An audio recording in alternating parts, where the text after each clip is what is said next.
Okay, folks, how is everybody doing out there? My name is Mark. This is Why I Hate the World. Streaming on Twitch for the second time. I see a couple of people followed. Thanks, guys. Thank you, Star Shower. Thank you, Lewis the Hedgehog. So hopefully we will grow the channel a little bit more each passing week. So we have a lot of stuff to talk about today. We're going to be talking a lot about, unfortunately, everybody's least favorite House Representative, Marjorie Taylor Greene of Georgia, and some ridiculous baloney that she said, which has stirred up a political hornet's nest. This idea of a national divorce. Now, Marjorie Taylor Greene is basically a political pundit who just happened to get herself elected. That's basically what she is. She's a, I guess you would say, you know, outrage merchant, right? And in fact, that's how she started. Back before she was you know, back before she became a representative, a congressperson, she was basically a sort of wannabe influencer who was very much into things like QAnon, stuff like that, right? And there's video of her going around and badgering David Hogg, for example, you know, the survivor of the shooting. God, what the hell was that shooting? 2012 fucking Sandy Hook shooting. Right. Sorry, there's so many massacres that it's like you lose track, right? Yeah, there's video of her going around and like badgering that guy. You know, he's an adult now, trying to get him to like talk about why are you trying to ban guns and stuff like that, right? And then also video of her going and standing outside of Alexandria Ocasio-Cortez's office and like taunting her and all this other crap. And apparently to this day, she always uses the same line that, you know, I challenge her to a debate and she never wants to debate me. And it's like, that's actually good. Yeah. She should not be debating Marjorie Taylor Greene because it's beneath her. It's sort of like, you know, the reason why you don't allow Nazis and stuff and on national TV to debate. You know what I mean? Like, it's the same reason why you don't allow, like, the leader of the National Socialist Party to take place in the presidential debates. Like, because it legitimizes them. And it's like, no, I don't gotta fucking debate you. You know, you're a lawmaker now. Right? You have the same kind of power that she does. How about you just do your damn job, Marjorie? How about that? Anyway, so yeah, she's kind of that's her entire model. And remember, for the last 2 years, she really hasn't had any actual power. She got kicked off of all of her committees because of her QAnon stuff, because she's repeatedly made seditious comments supporting the you know, January 6th rioters, stuff like that, right?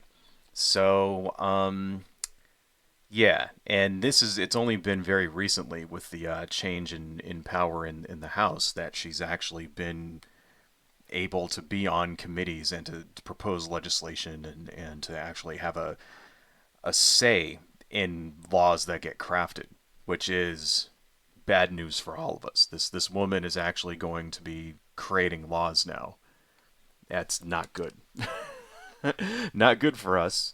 Of course, you know, now please remember that the Republicans only control one house of the government of the Senate. So nothing that they want to pass is ever going to actually become law. It's sort of all messaging bills from them now. So everything they pass is like, you know, some for like a political messaging so that when they run for election in 2024 they could say, see, we tried to pass this, this, and this. We tried to pass a law banning gay people and trans and all this other crap. And that's their entire thing right now. Problem with that is that nothing is going to get done. Nothing of significance will now get done between now and 2024. So just forget it. You know, it'll be a miracle if they can just even keep the government up and running until then, you know. So anyway, She needs to, but the way that people like Marjorie Taylor Greene stay relevant is by causing outrage, right? And it's the same kind of thing. It's the same thing that people like Ann Coulter. That's the same business model. I've talked about this often in past streams. You know. So yeah, I've talked about that before in the past. She's an outrage merchant, is what she is. The same way as with Tucker Carlson and any of those other pundits. And the difference is she actually has political power. So, she thrives on division, right? And because the thing that's sort of like the nail in the coffin for people like her, that the end that would end their careers, is that if people stop paying attention to her, right? If people stopped paying attention to Marjorie Taylor Greene, if they just completely just ignored her and like nobody cared, whatever, she'd lose election. She has to stay in the national spotlight. It's kind of the same model that Trump did, right? If you think about it, right? Donald Trump did the same thing. He stayed in the news the entire time he was president, you know? Like at any given time during the Trump years, every day there was a news story about Donald Trump, and it didn't matter if it was good or bad. He didn't care. He just wanted to stay in the news, and most of the time it was bad, right? So, why was it like that by default? No idea.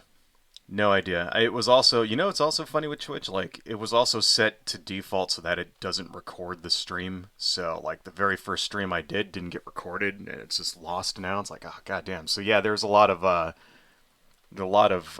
weird settings in Twitch that I don't know why it's like that. It's kind of unuser friendly. Anyway, so yeah, so she's got to stay relevant. She noticed that nobody cares anymore about her. Nobody's paying attention to her, right? She's going on all these news channels and things like that. She's got nothing to talk about because here's the thing, right? Now that she's actually in charge, now that the Republicans are in charge, when it comes to the House at least, they have to actually govern, right? So the whole time that they're in the opposition, they can just bitch and moan and complain and like, the Democrats aren't doing stuff right. If they would have proposed this, it's bad. If we would have had this this infrastructure bill, it wouldn't have been like that. Blah blah blah. They can just complain, complain, complain. Well, now they're the ones making the moves. Now they're the ones in charge. They get to decide what comes up for a vote. All this other stuff, right? So the whole time the last 2 years where they were complaining about how everything was a disaster, now it's their turn to step up and actually introduce some legislation to fix those things. They are not doing that, of course. What are they doing? They're planning congressional inquiries into Hunter Biden's laptop and crap like that, right? They're getting the CEOs of social media, companies up in front of them so that they can yell at them for like banning them, right? For like shadow banning them when they broke their terms of service, crap like that. So they got no shit. They got nothing on the shelf, right? So how do they stay relevant, right? How do they keep themselves in the news? How do they keep this illusion up that everything is the Democrats' fault now that they are the ones who are actually in charge in the House? It's by creating controversy, right? Creating controversy. It's the perfect remedy because they don't have to actually do anything, right? They don't have to actually like propose any solutions. They don't have to actually put any legislation. They don't have to do any work, right? They don't have to govern.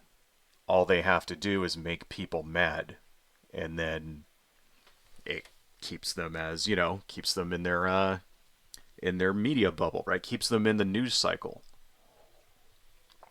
Because, like it or not, folks, it's not about, when it comes to politics, it's not about who does the best job. It's not about who has the best policies. It's not about any of that. It's about name recognition. When you go to vote, if you have Joe Schmo that you've never heard of, and then you have, Senator, Marjorie Taylor Satan fuck or whatever, right? She's the one you recognize, and unless you have been paying attention, and unless you actually like know, been following politics or whatever, if you don't follow, most people don't follow politics, so they're just going to vote for her. So I know who she is. She's on TV. Bam, she wins, right? She won in like a landslide this last time. Of course, she comes from like the most conservative district like in Georgia. And here's the thing about this, folks, right? She's a carpetbagger just like anybody else. Just like how they accused Hillary Clinton of being a carpetbagger because she didn't actually live in the district that she ran for. Like when Hillary Clinton was a senator. Marjorie Taylor Greene, same thing. She was originally trying to get a different district in a city. Like in one of the more like urban areas. She was going for like the seat there, and she got trounced. And there was no way she was going to win the primary, and so she switched to this ultra like conservative rural district. Like it's literally the woods, like where she's it's there's like people living in the woods and shit with their own like well water, like the kind of place where you go and there's like big signs saying trespassers will be shot, that kind of thing. Like that's where she represents, and of course she's going to clean up. It's the most like conservative of the conservative areas, right? So anyway, what has this human steamroller, you know, done this week in order to keep herself relevant? She proposed on Twitter a national divorce. Right. Now, keep in mind, this is not the first time Marjorie Taylor Greene has said we should have a natural divorce. This is actually something that she did. Like, people have been actually talking about this. She didn't even come up with the term national divorce. In researching this, I found articles going all the way back to 2012 of various people on the internet talking about a national divorce. Right. But she seems to have picked that up pretty well. So this is just sort of a thing that is going through like QAnon circles and stuff like that, and far right Republican kind of chat rooms and chat boards and forums and stuff. For a long time, they've been talking about this idea of a national divorce, right? So what exactly is it? Well, I don't want to put words in the woman's mouth. Thankfully for us, she did an entire Twitter stream where she laid out exactly what a national divorce would mean for all of us. So let me just go ahead and open up that Twitter stream right here. Okay, put that right over there. Let's turn on our window and kind of read through this for a little bit. So let me put this down in the chat for you guys, so that way any of you that want to view this later can go and find that on your own. There's what we're looking at. Senator Marjorie Taylor Greene. Why the left and the right should consider a national divorce. Not a civil war, but a legal agreement to separate our ideological and political disagreements by states while maintaining our legal union. Definition of irreconcilable differences. Excuse me, I can read. Inability to agree on most things or on important things. Tragically, I think we, the left and the right, have reached irreconcilable differences. I speak for the right and say we are absolutely disgusted and fed up with the left cramming and forcing their ways on us and our children with no respect to our religion, faith, traditional values, and economic government policy beliefs. Okay. So first off, right off the bat, national divorce. No, it would be a civil war. Okay. Because what she's basically saying, okay, separate our ideological and political disagreements by states. So first off, it's already like that. Okay? That is already a thing. It is already a thing where one state has completely different laws than another state. Right? That's how it works. Political disagreements. Right? Gambling is legal in Nevada. It's not legal in California. Right? California has environmental protections, which don't exist in Texas. Texas has, gun laws. Very, very lax gun laws, which don't exist in California, New York, and Chicago. right? I mean, these are things that, Florida, for example, is like going balls to the wall anti-trans, anti-gay, you know, burning books for crying out loud. Like, literally, like, schools are shutting down their libraries because teachers can be thrown in jail for allowing a child to get the wrong book because you know, it mentions something about gay kids or trans kids in it. Like, that's literally the law now in Florida. Your teacher can go to prison if your kid checks out a book and it talks about how it's okay to like boys. If you're a boy, you can send your kid to jail or your teacher to jail. That doesn't exist in any other state. Not that I know of. I mean, maybe some other states are trying to pass laws like that. So no, there's already is a separation of political ideology, right? There's already I mean, political disagreements. It's basically the laws are already different. And then ideological. Well, the problem with that is that not everybody in a red state votes Republican. Not all of them are conservatives, right? So, for example, we have here an election map by population. Let me search for this. I will show this to you guys here. I thought I had a link to this, but I don't. Give me 1 second.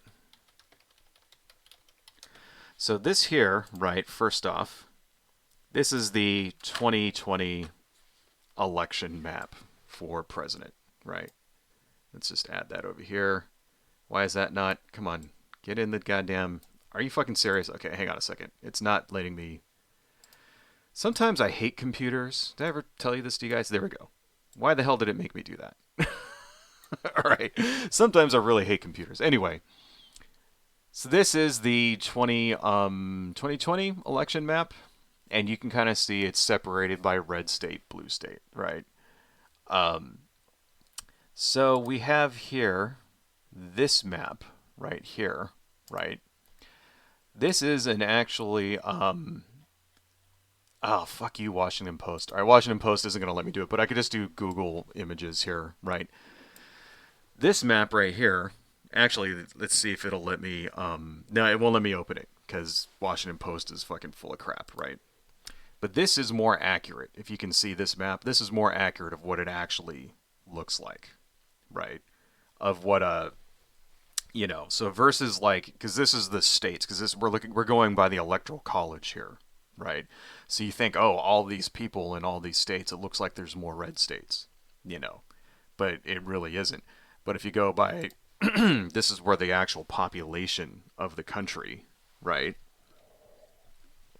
And you can see there's large areas of the country where very few to no people live.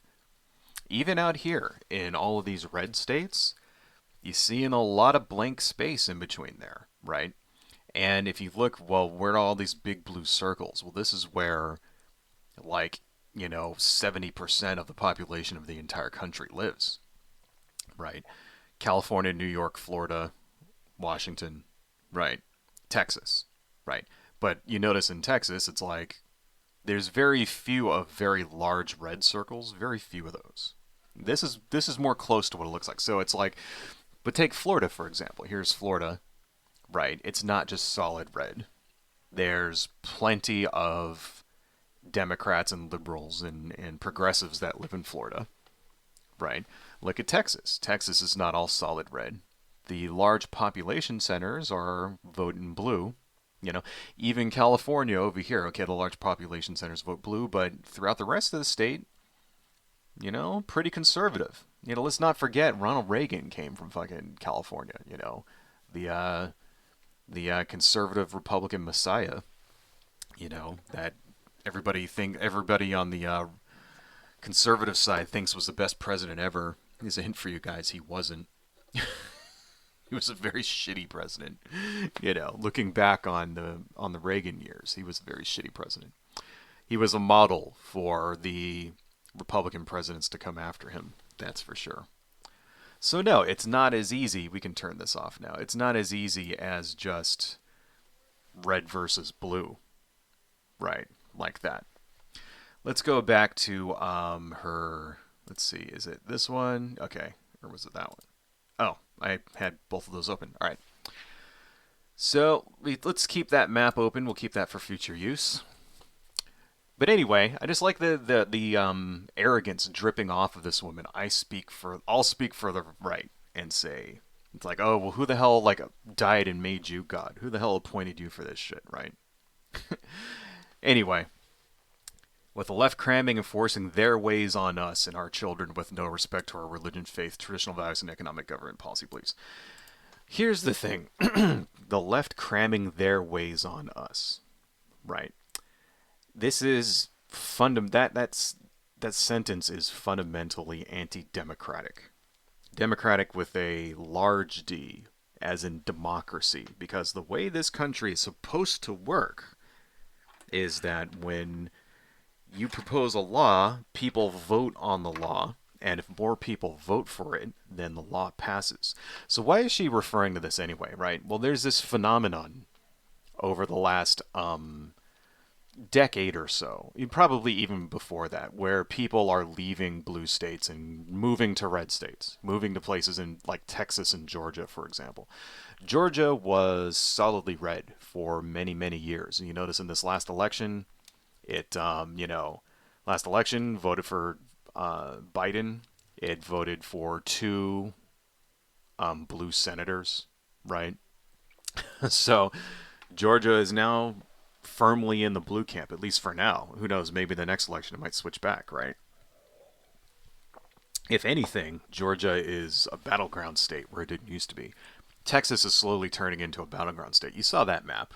It's very much a mix, right? And as for the moment now, it still goes consistently red, but demographics are changing. Now, what do they mean by this? Well, basically, what's happening is that people are leaving blue states, like in particular California, but also New York and other places, and they're moving out to red states where we can turn this off for a minute if we're gonna. Actually, yeah, okay, we'll come back to that in a minute. But they're coming, they're leaving these states, right? And they're going to these other red states because it's less expensive to live there. And that's the number one reason. So you often see political pundits and things talking about this blue exodus and how they're coming to our states, and they give various reasons. They say things like, "Oh, it's because taxes are lower. It's because of conservative fiscal policy works." And in some respects, that's true. Whereas, for example, a company like Tesla Tesla moved its headquarters from California to Texas, like last year, mainly over disagreements over COVID-19 restrictions. Like, for example, them having to force people to wear masks inside of their plants. Elon Musk didn't like that. Of course, Elon Musk has now moved the headquarters of Tesla back to California as of 3 days ago. Maybe it's because the taxes in Texas are not low enough. Maybe that's not a big enough incentive to keep his headquarters there. So that's a little ironic, but that does happen. But but that's the main reason why individual people move to these states, because it's cheap. The cost of living is lower in these states, right? So you can, and plus, since COVID started, you can work from home, work remotely. So why should I have to spend $600,000 in Los Angeles or $1 million in San Francisco to buy a house if I can buy a house which is much bigger in Texas for $150,000? And I'm not even kidding. That amount can get you a literal mansion out there. Like, you can get like a freaking 6-room, 2-story giant McMansion for that much money, right? Of course, you get what you pay for, because in Texas they have things like building codes and stuff are all weighted towards the builder. So you buy your house, if you don't get it inspected properly and you find out the guy used cardboard in the walls instead of rebar or whatever, and it starts collapsing on you, that's your fault. You can't sue. Right? So you get what you pay for, folks. But still, that this has been a phenomenon which has happened for a long time. And that's the thing is, well, in particular, Colorado is another one. Colorado used to be firmly red, and it's still mostly red, but you're seeing a lot of transplants from the west coast over there, and you're starting to see some changes then in Colorado in the politics there. For example, they were the first state to legalize marijuana. You know, like you would think that would be California or Washington or Seattle, whatever, right? No, Colorado. Right? So it's like, you know, and the thing is that well, Republicans, conservatives that live in these states, they don't like that. Why? Because they're not in control anymore. You know, so they start seeing things like taxes going up, which is the main thing they have beef with. Remember, when it comes to Republicans in particular, not all conservatives, like, because remember, not all conservatives are Republican, but when it comes to Republicans, the GOP, and for example, all they give a shit about is taxes. That's the only thing they care about. They only care about taxes. So they see these transplants coming from California. They get all mad because then they vote for tax increases, right? And of course, they can't actually run on that because literally nobody on earth gives a shit about taxes except rich people. Your average working Joe doesn't give a fuck if you raise taxes on rich people, right? So instead, they have to say things like, they have to try to blame it on racism or anti-trans stuff. They say things like, "Oh, these people are coming from California and they're going to take away your guns and they're going to force your kids to learn about about gay people in school and they're going to like force your son to chop his wiener off and all this other baloney." Right? So that's what it's all about. So this is what they mean when they say that they're forcing their beliefs on us with no respect for our tradition or religious beliefs, which is another thing. Your religious beliefs, as far as not just I'm concerned, but as far as the Constitution is concerned, has no like bearing on public life, right? You are not supposed to pass laws which favor one religion over another, you know, which is basically not how it actually works in real life. I mean, try to open a bar 600 feet away from a church in any given state. Try to buy alcohol in Utah. It's like so. No, we very much do pass laws in this country all over the place in every state that favor one religion over another. That religion being Christianity. You know, I mean, will they make Ramadan a national holiday? No. Will they make Hanukkah a national holiday? No. But everybody gets Christmas off, right? Why? You know, that's an example. It's a small example. You get Easter off, right? I mean, do we get Shinto festival days off in the United States? No, but we get Easter, we get Christmas, we get um, things like Lent and all that other crap. I mean, anyway, you get the idea, right? We have so yeah, this country is definitely already favors Christianity in very very many ways, but Constitution says that's no bueno. So conservatives get mad when Democratic liberal transplants from blue states actually show up and try to like enforce the Constitution the way it's written. They don't like that. Let's go back to our thread of our evil, vile, bigoted Congresswoman, Marjorie Taylor Greene here. Okay, second, because there's a lot of tweets that we got to get through here, folks. With our federal government in over 34 trillion in debt and on the verge of default, clearly both left and right have proven that together they aren't they both aren't responsible with hardworking American tax dollars. Well, she got that part right, but half right, I would say, because it's all right. How do I want to like? There we go. No, no, no, no. Go back to that. I don't want to. Okay, but I do want to do show more here. Oh, well, there you go. A national divorce would require a much smaller federal government with more power to govern the states. Hence, we would have solved our debt and spending problems immediately. First off, that's bullshit, okay, because the national debt the majority of that debt, something like 80% of the national debt, occurred from Republican administrations. Okay. And the reason that there's so much is because Republicans cut taxes and they start wars. Right? This is what they do.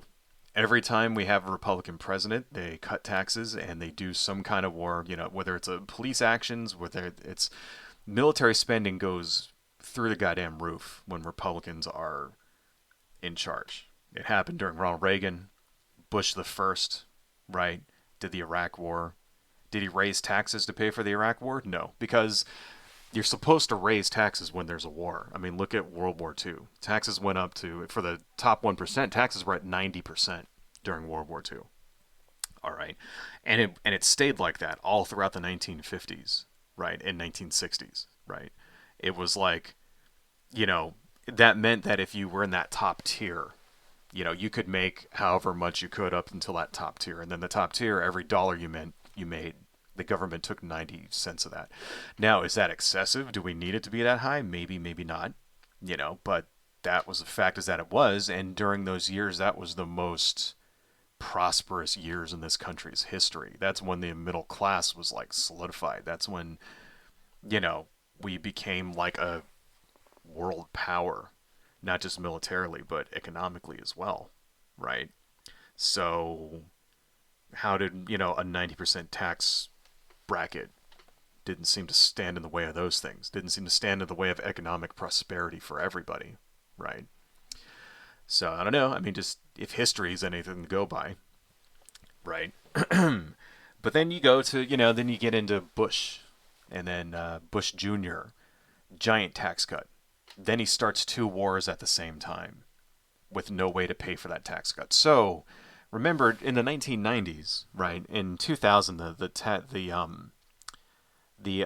national debt was $5 trillion in 2000, right? And when Clinton was in his last year, we had an actual surplus in the deficit. So the deficit is how much money the government spends every year if they're running a surplus or a deficit, right? Every time there's a deficit, that gets added to the national debt. Long story short, the very, very simplifying this, of course. And there was an actual surplus of $500 billion per year in 1999 and 2000, right? They could have took, and I remember this. I remember Bill Clinton actually did a speech and said, what should we do with this money? We should pay down the national debt with it, right? And if you would have kept that going for a few years, right? It would have took maybe 10 years or so, but if you would have kept that going, then there would be no national debt today. They could have, if not paid it off, made a significant dent in it, right? But that didn't happen. Bush wins the presidency. First thing he does, gigantic tax cut, right? Massive, $1.2 trillion, if I remember, 90% of which went to the top 1%, right? Within a year, 9/11 happens, and then we're in, within another 2 years, we're in two wars at the same time, right?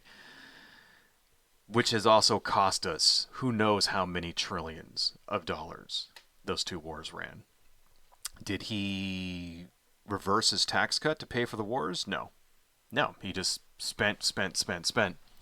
By the time the Bush years were over, excuse me, that debt was at $10 trillion. It started at $5 trillion. It was at 10. He doubled it in 8 years, right? So, Obama gets in, right? And as soon as Obama comes in, the Republicans go crazy and they start trying to cut everything. They shut down the government multiple times. If you remember, Ted Cruz shut down the government over frickin' Obamacare, stuff like that, right?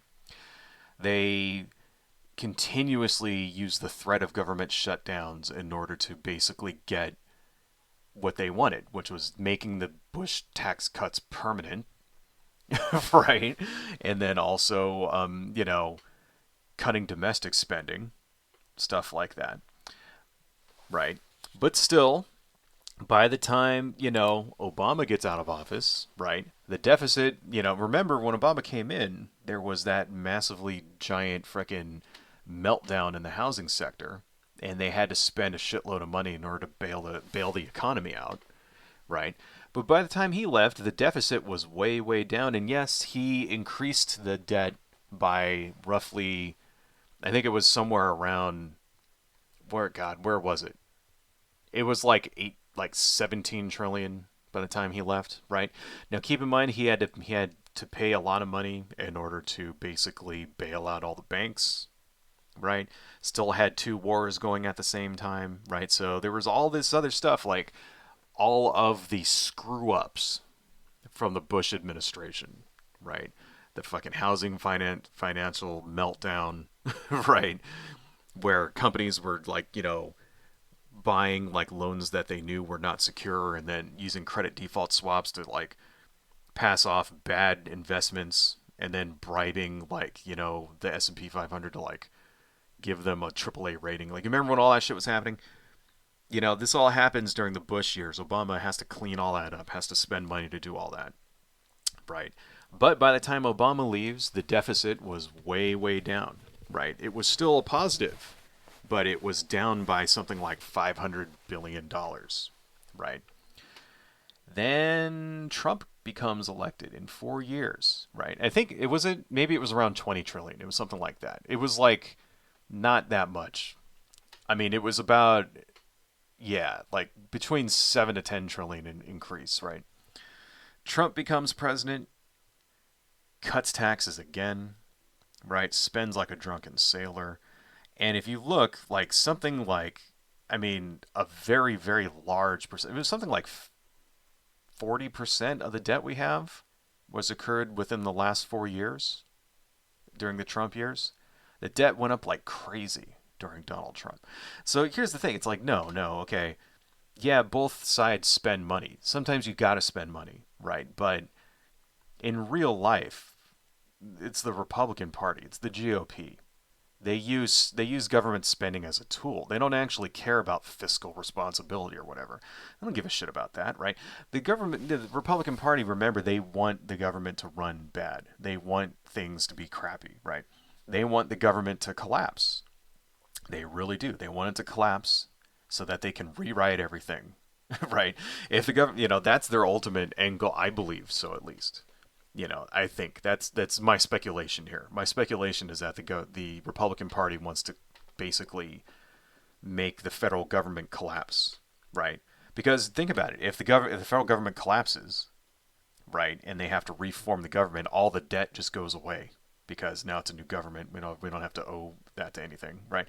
It causes economic chaos throughout the entire country and the world. In the meantime, they get to like rewrite all the laws in their favor because it's not the same government anymore. I don't know. This is just speculation on my part. I don't know if they really want to do this or what.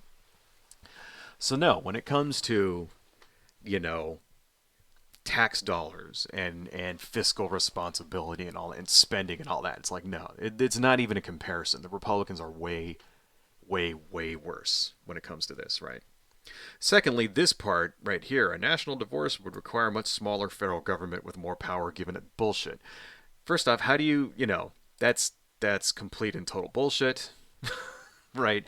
It would not be a much smaller federal government at all. Federal government will not shrink, right? I mean, unless you want to get rid of things like all regulations, right? Like everything, like get rid of the Department of Education and get rid of the EPA and get rid of the Food and Drug Administration, get rid of all of that shit, unless that's what you're trying to do, which is what Republicans kind of want to do, you know. And all that was left was military spending. Get rid of Social Security, get rid of Medicare, get rid of like basically all the crap that makes our country run and makes our country not a fucking, a narco capitalist hellhole. Unless you want to remove all of that shit, then yeah. Right. So no, it's fantasy. This is bullshit. Let's see. Here we go. Next one. Reducing the federal government would be easy because states would completely control things like education, trade and commerce, and communications to a much larger degree, and the federal government to a much smaller degree. Can anybody out there think of why this would be a bad idea? The states control trade and commerce. Why do we have things like a federal trade commission, right? Why do we have things like laws federally where that regulates trade in between the states? Can anybody think about that, right? You know, things like a national transportation secretary. Why do we even have that? Pete Buttigieg. Why does he even exist? Why do we even have a federal highway system? It all has to do with trade, by the way. That's why we have a federal highway system. That's why we have federal railroads, right? It's for trade, right? It's so that, for example, you have Ohio, the railroads go through Ohio, right? It's to keep Ohio from taxing every car that goes through Ohio and pulling 10% off the top. So by the time your oranges that are grown in California get to Georgia, that an orange that costs 10 cents to grow doesn't retail for 15.95 because every single state that it passes through taxes it. It's to prevent stuff like that, right? It's to make sure that, to regulate the markets, things like this, and make sure that things are fair, that prices are stable when it comes to food and goods. See, it's not so much that prices have to be cheap for essentials, for things like gasoline, for milk and eggs and food, stuff like that. It's not so much that prices need to be cheap; they just need to be stable, right? They need to be, it's bad when prices fluctuate wildly, and that can happen if you don't regulate trade. If you have, you know, states just like banning stuff, certain things, saying, okay, let's say Texas said, okay, well, we're not going to allow this kind of medicine to come in from, let's say here's some diabetes medicine, for example. I don't know, just trying to name something like insulin, whatever. And we're going to have our own locally produced insulin. And then you find out, well, their locally produced insulin sucks. It doesn't work. It's like made by a guy in his bathtub with a fucking high school chemistry set, right? But he bribed the governor or whatever in order to pass this law to protect, like, so then people in Texas start dying when they take this insulin, like shit like that. That's what the federal government is there to prevent, right? That's why you have regulations like this. And why do we need these because that's what it was like back in the 19th century, when they were first making railroads in like 1845 and shit like that, right? This is exactly what happened. You would have towns and stuff that would like stop and inspect every car and tax them depending on what car was going through and all this other crap like that. You had states that were doing protectionism in the way that I just described. That was killing competition, right?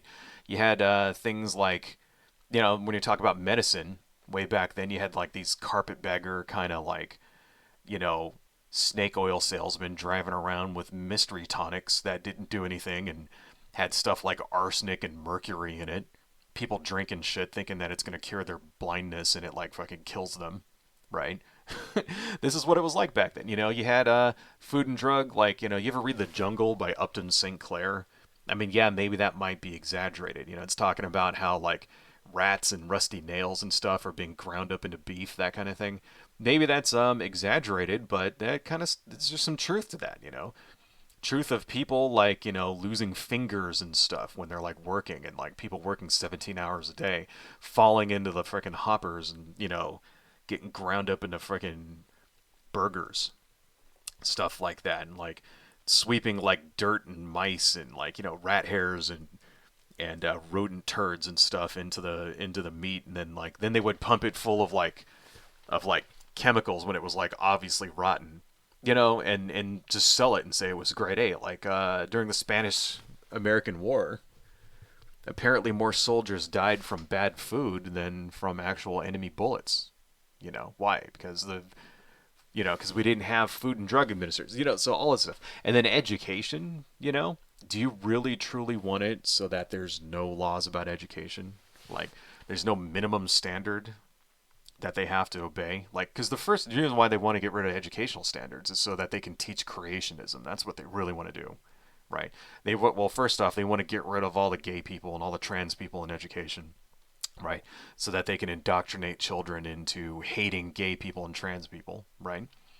And we don't want to teach CRT because then, that way they can't teach that the white race is superior or whatever, right? But really, the ultimate goal for Christian conservatives is to remove evolution. They want to get rid of evolution in schools, and that's been the main thing for years and years and years, right? That's why they want to get rid. So yeah, it's the states should not control these things. There has to be minimum standards that they have to go by, and this is we're not even talking about things like equal access. For example, like one thing that your state has to have equal access to all students for example, for education. Every kid has to be able to go to school. Every kid has to have access to go to school of some kind for free. Of course, you can send your kid off to private school or whatever, right? But there has to be free education so that your kid can go and you can enroll them in school, right? That's a law federally. They'll take that away too. Don't think they wouldn't.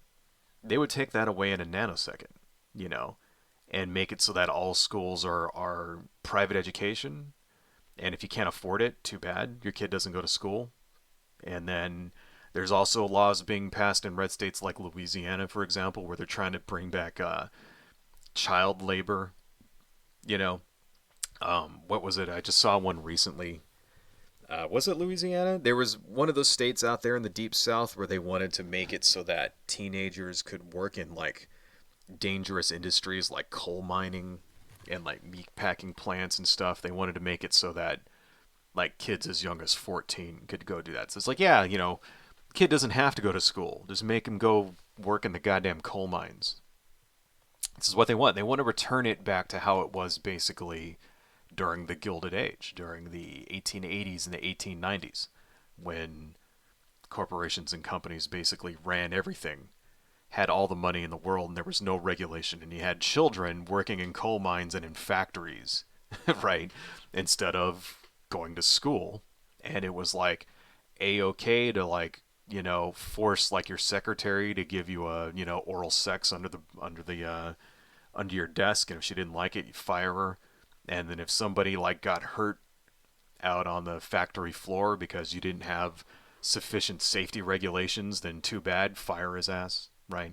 And then you could like hire like somebody for one guy paying one guy $10 an hour, and then another guy like 50 cents an hour, and it doesn't matter, right?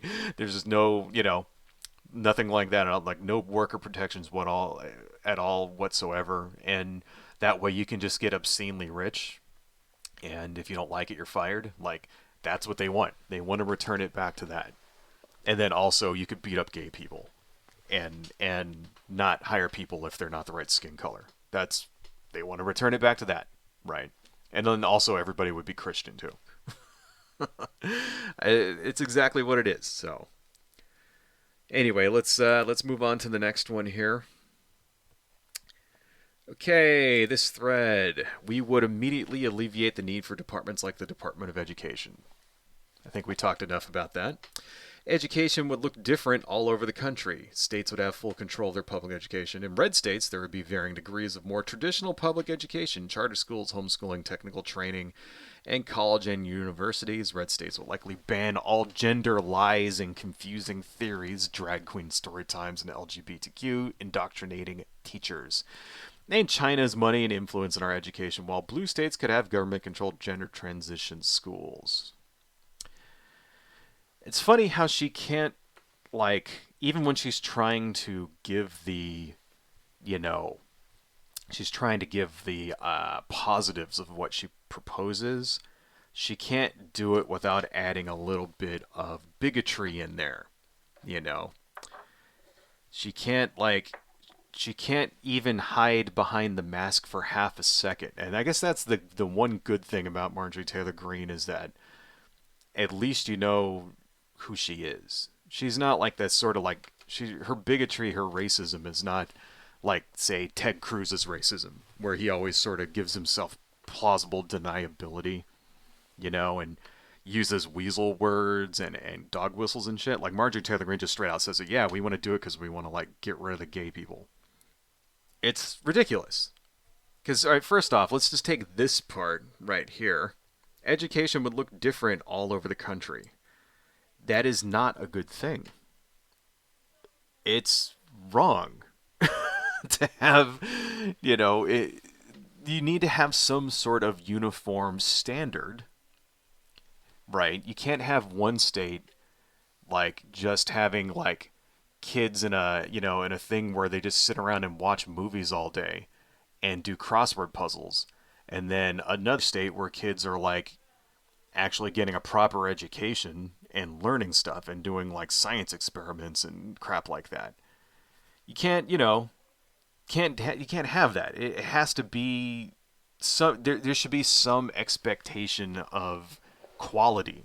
That if I move from California to Alabama, right, and I enroll my kid in Alabama, I should be confident that my kid is going to have the same standard of education, that he's going to learn the same things about math and science and history, right?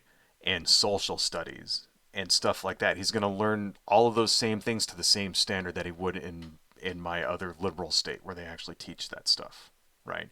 I shouldn't have to worry about him going to school and then coming home and then saying that his lesson plan is like list 10 reasons why evolution is wrong and why Jesus Christ ran around with dinosaurs. Like I shouldn't have to like do that. I shouldn't have to like look at his science homework and see that there's a chapter on like, hey, maybe the earth actually is flat. Right? I shouldn't have to like go to his history book and then see that they completely cut out everything having to do with slavery in the Civil War and like, black history completely, right? And all it is, like I'm just reading it, and all it is just George Washington chopped down the cherry tree, and like the black people came over voluntarily, and they weren't really slaves. Like, no, I shouldn't have to worry about there being lies and indoctrination. And it's funny because she uses the same language, you know. She uses the same language if you look. She'll say things like all ban all gender lies and confusing theories. It's like because that's the real, remember that's the real motive here. The real motive isn't to actually ensure your children have a good education. It's to make sure they have a shitty education. It's to make sure that they don't learn, right? The Republicans want your kids to not learn. They want them to not learn about science. They want them to not learn about tolerance, right? They don't want them to not learn about other cultures and other people and how it's not okay to just beat people up because they look different than you, right? Or why racism and bigotry is not a good thing. They don't want them to learn about the history of this stuff, right?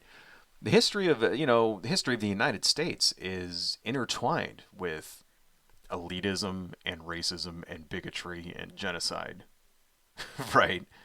And slavery and you need to learn, you need to know this stuff in order to make good decisions. You need to know these things, and it's to have the proper perspective of what this country is all about and what actually happened and how you can stop it from happening again, right?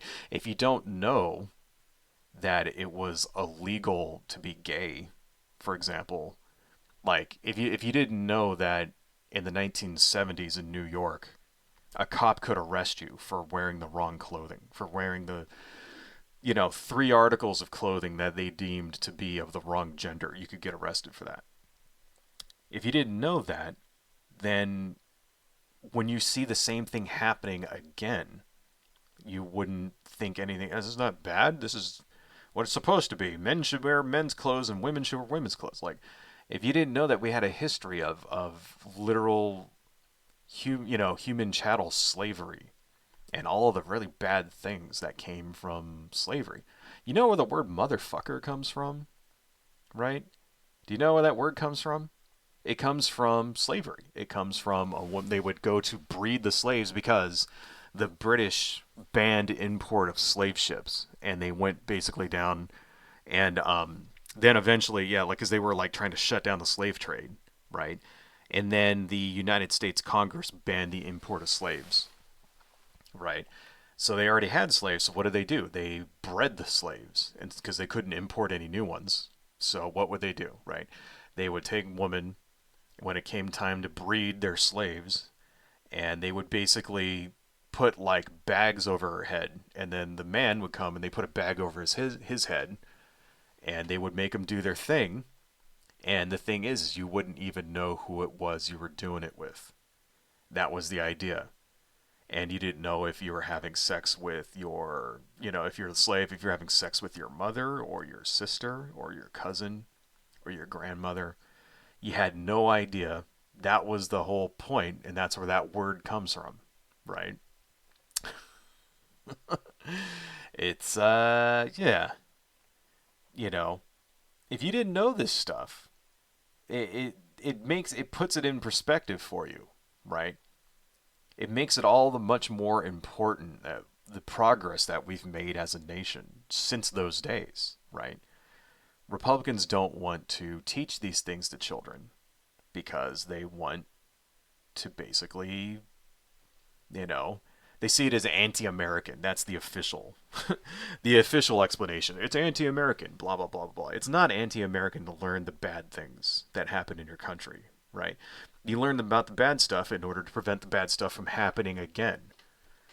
So that the way that you act towards the greatest social justice. That's what social justice actually means. You know, it's to make sure that everything's fair and equal, and you have access to everything, and you actually help people that need help. And when you pass your laws, you do it for a reason, in order to address past grievances. You know, they don't want that. They don't want that. They want to keep a tight rein control of education because they want kids to be dumb.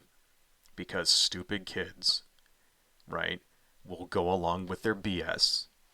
And ultimately, it's all about breeding a worker population that doesn't expect much and doesn't, you know, will just obey. Basically, that's what it's really all about. It's about breeding like a group of workers, a generation of workers that are just like, just smart enough to like actually do the work and do the paperwork and never expect more, right? And then that way they can keep taxes obscenely low and run away with all the money. It's all about money and power to these people, folks, right? Next tweet. Red state schools would bring back prayer in schools. Okay, let's look at this. Red state schools would bring back prayer in school and require every student to stand for the national anthem and pledge of allegiance, while blue states would likely eliminate the anthem and pledge altogether and replace them with the anthems and pledges to identify ideologies like the trans flag and BLM. Okay. Perhaps some blue states would even likely have government-funded Antifa communist training schools. I mean, elected Democrats already support Antifa, so why not? First off, I like how it's been, God, 3 years since BLM. These fucking morons are still going crazy over it. You know? When was the last BLM, like, riot, protest of any given size? This is a few years ago, was it not? Right, so I like how they're like, I don't know. I think BLM just scared the living crap out of them to a point where, you know, they just are like maybe traumatized. Like the entire conservative movement is traumatized over BLM. Like, I think the reason why they hate BLM so much is because it showed them that when people rise up, they can't stop it. That's why I think they really demonize BLM, in example, because they're afraid of it. They're afraid that, okay, we won't be able to stop these people if they really wanted to do something about how shitty this country is. We couldn't stop them. Like that image of those two people. Remember the two guys, the husband and wife that were standing outside of their house and they had their guns drawn, and then while the BLM marchers were just walking by, not even like doing anything to their house, they were just walking by, and I can't remember their names, but the man it was like a man with an AR-15 and then a woman with a pistol. And the man actually ran for Congress and lost later on. But you remember that image? that's kind of like, they're standing outside with their guns. Don't come into our house. And then everybody's just walking by going, yeah, whatever, fuck off. Right? Like nobody was even scared or nobody was even doing anything to them. That's the conservatives when it comes to BLM. Just sitting there scared like a bunch of little crybabies. Like, oh my God, people are standing up. They're actually doing something, demanding their rights. They're demanding to be treated equally. That's all BLM was about, by the way. You know what I mean? BLM was Black Lives Matter. All that really was about is, hey, cops should not just blow black people away for no reason. That's really it. And they made the biggest fucking deal out of it. Like the right wing made the biggest fucking deal of it, you know. And if they just would have let these people protest peacefully, there wouldn't have been any problem. Right? We could talk about BLM another time. We've done plenty of streams about them in the past, things like agent provocateurs and stuff like that. But it's just funny how it's not even active anymore. Not really. And they just still can't shut the fuck up about it. The other thing, Antifa. Democrats already support Antifa, so why not? Antifa is like, it doesn't exist. It's not an organization. It's a label, you know. Antifa is like, there's no place where you go and sign up to become an Antifa card-carrying member of Antifa. No, it's not a thing. They're just like, it's a very loose group of people that aren't even like, it's not even like an organization.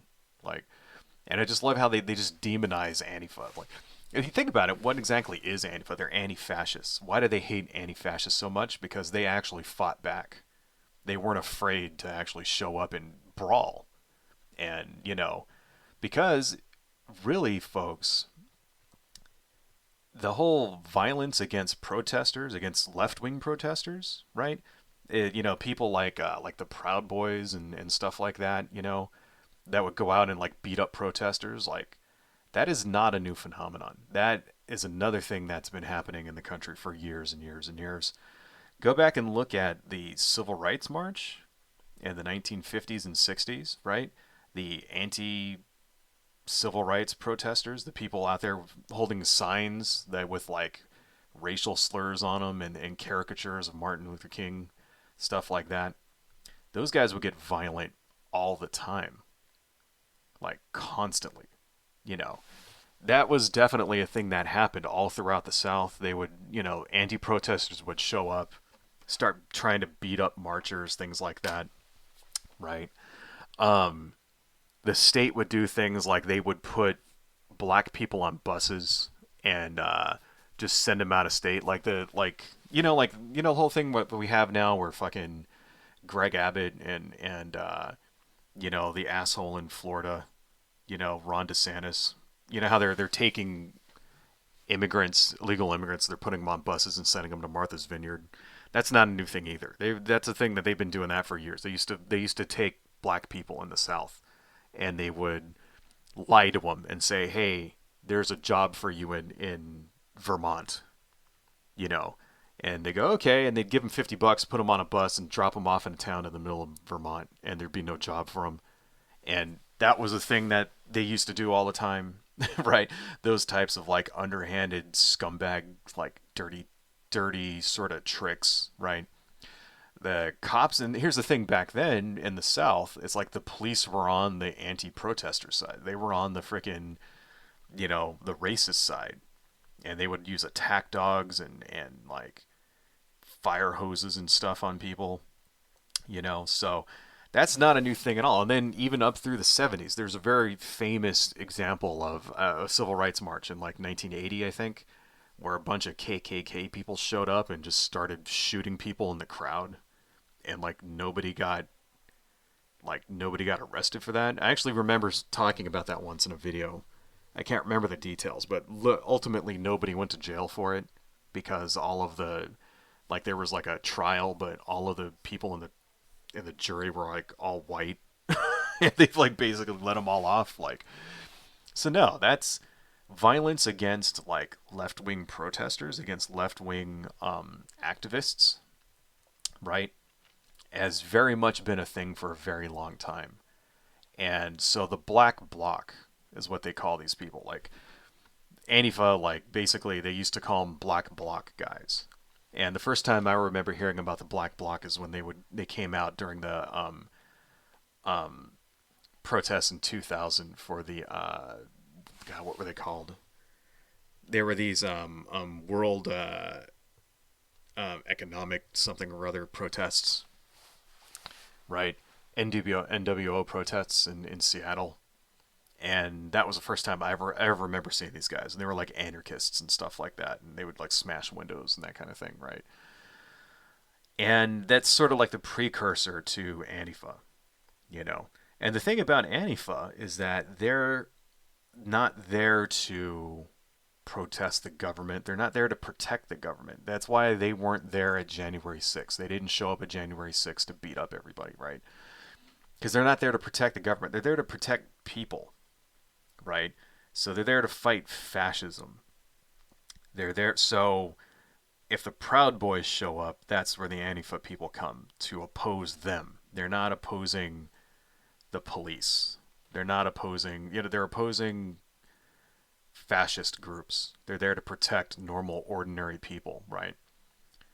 And, because we've seen what happens if you just let it go. You know what happens if you don't stand up to fascists, right? If you don't do anything to stop fascists, you get Charlottesville. That's what happens. They go crazy. They end up killing people. The woman that they ran over, Heather Heyer, that was not the only act of violence that day. There was a guy that got assaulted, like beaten within an inch of his life inside of a I can't remember his name either, but it was like in a parking garage. This guy just trying to get away, and then like got surrounded by like 8 dudes who just beat the crap out of him. Right? There were people shootings around around Charlottesville that night. That random people, just black people getting shot, and they've never even found who did it. Right? So it's like, no, there were lots of violence. Right? That's what happens. I mean, ultimately, we know what happens if you don't oppose fascism is you get the fascists in power. So that's what they're there for, right? They're there to stop fascists. They're there to stop the bad guys, you know. And I like how Marjorie Taylor Greene is a conservative Republican. She's part of the GOP. She's part of the establishment. She's talking about how people who stand up against fascists are the villains. It's like there's something wrong here. And this is what, when you talk about how like the country, the Overton window has been pushed super far right in this country. This tweet is a perfect example right here where an actual politician can get up and side with the fascists. She's siding with the fascists, right? If she's saying, she's demonizing Antifa, well, Antifa are against the fascists. She's siding with the fascists, right? It's kind of just like when Donald Trump said in Charlottesville, oh, well, there were good people on both sides. Good people on both sides. One side of that were fascists and Nazis and white supremacists. Where the fuck are the good people there? Which good people are you talking about? What, the ones with the tiki torches? The one that drove the car that ran over Heather Heyer? The ones that were in that parking garage that beat the crap out of somebody, almost killed him, right? Are those the people you're talking about? Are those the good fucking people? So I like how nobody even, like, she can tweet this. No one even cares about this tweet anymore, Why is this woman, like, why is there not a national movement to unseat Marjorie Taylor Greene, right? I don't understand it. How come no one is jumping up in her district and saying, hey, look at the shit this woman is saying, right? If I lived in Georgia, I'd run against her. Fuck it. I don't understand why people are letting this stuff go. Why this woman has so much goddamn power. Why this is not in the news where people aren't shaming the living crap out of her. She finally got some pushback for these comments here, finally, from the right wing. I guess this is just a little too fucking far for them. They finally pushed back saying, hey, national divorce isn't cool. But this is what it takes.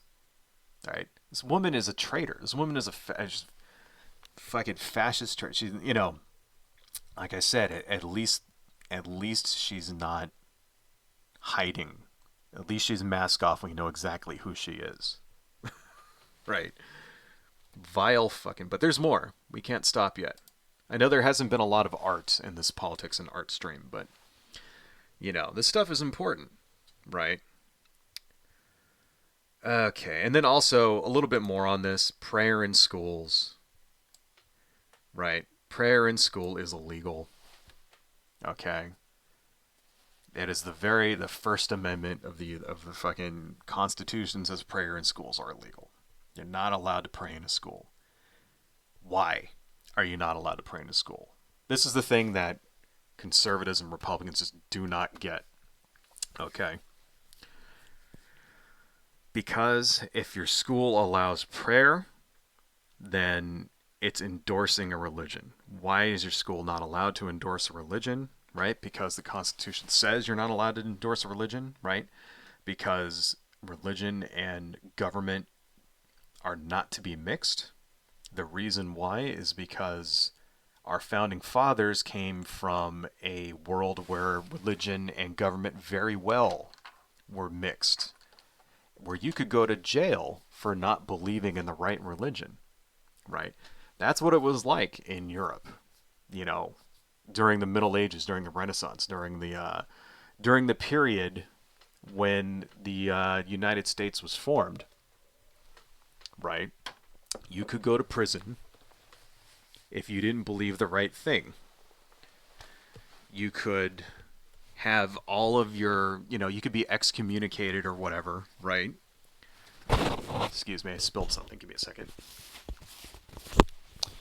You could have, you can go to prison. You could have all of your property taken from you, right? You could be treated differently. You could be tortured for not being the right religion, right? Your pastor, or I guess it wouldn't even be a pastor, but your priest at the time could literally have you tortured if you didn't show up. This is what, like, especially like in the Middle Ages in Europe, shit. You know, they had things like inquisitions and stuff like that. The Spanish Inquisition, right? They came from a world where it was not, where you very much were not free to believe whatever you wanted to believe, right? And, the government should not be choosing which religion is and which religion isn't the right one, And we don't even have to go all the way back then to see why that shit's bad. We can see it today because there are countries on this earth today where it's like that, Saudi Arabia, for example, Iran, it's like illegal to have a Christian church in Saudi Arabia. Completely illegal. You go to jail if you try to do that, right? You know, it's illegal for women to drive a car unattended. I think before women were not allowed to drive a car at all, and now they can drive a car if they have like a male relative in the car with them, right? Imagine that. Imagine, going to jail for driving a goddamn car, right? In Iran right now, there's people revolting against this stuff. People protesting against having to wear like headscarves and hijabs and all that. It's not even in the goddamn Quran. It doesn't even say in the Quran you have to wear a headscarf. It's just something that it like suggests, and they've like made that a fucking part of their thing. And there's women going to, the two people went to prison for 10 years in Iran for fucking dancing. Like two people who were engaged, by the way. They weren't even like, living in sin or whatever. They're two people that were engaged. They were going to be married. They decided to dance. They put it on Instagram. And they went to prison for fucking 10 years. Right? That was in the news like last week. That's why it's important. It's important so the government does not have that power, right? Because then, okay, so let's say we give it to them, all right? Which religion is the right one? What? Baptists? Pentecostals? Right? Lutherans? Which one is it going to be?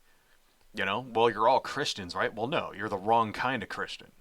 What if I'm a Roman Catholic? No. Okay, what if I'm a Presbyterian? That doesn't count? right? What if I'm a Mormon? Mormon or Christians? Oh, Mormons definitely wouldn't count. You know, Mormons too. People like Marjorie Taylor Greene consider Mormons to be like pagans. Like they're like one step above like like Hindus or something, right? Let alone any other. What about any other religion that's not a part of the Judeo-Christian umbrella? Right? Muslims, of course, ain't gonna get no fucking rights under Marjorie Taylor Greene's America. They're gonna get nothing. They'll probably be deported or shot on sight. What if you're a Buddhist? They might let Buddhists stay as long as they don't get uppity, right? You know, what about people who are like Satanists? People like Aaron Ra or whatever belong to the Church of Satan. They'll probably murder those people, right? They'll probably hang Satanists in the street. You know, it's why that shit's important. It's because the government has to remain secular because without that, then you don't have freedom. You know, ultimately, that's what the First Amendment is all about. It's about freedom. You're allowed to believe what you want to believe. You're allowed to say what you want to say. The government is not allowed to do anything about it. Private entity may be able to. If you run a Christian like news channel and I have like a commercial for like, Dr. Satan's goat piss or whatever, goat piss flavored energy drink, then you're allowed to not, of course, play that on the turn. Oh, it is? Holy crap, it's hailing outside. Wow, hang on a second. Well, I'll look later. There was, for you guys that don't know, there was actually a blizzard warning here in Los Angeles and Southern California. Now they're saying it's hailing outside. Wow, that's crazy. Thankfully, my car's in the garage, so it's not going to get destroyed during the hail. Anyway, shit, my mom's car is outside. I hope that's alright. So, yeah, that's why this stuff matters. It matters why, you can't have the government choosing who is and who isn't allowed to believe what they want,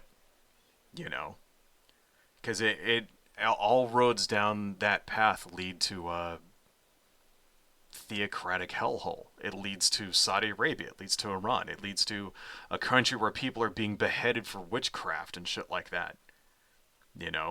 Who the hell wants to live in that country? Marjorie Taylor Greene does. Alright, moving on here. We will get through this. What time is it? 12:17. Okay. Red states would ban biological males from all girls' sports and all girls' and women's places of privacy. Red states would maintain the truth that there are only two genders and would require the biological identity of each person's gender on their identification, not how the person identifies. Once again, showing that it's all about bigotry. It's all about hate. Right?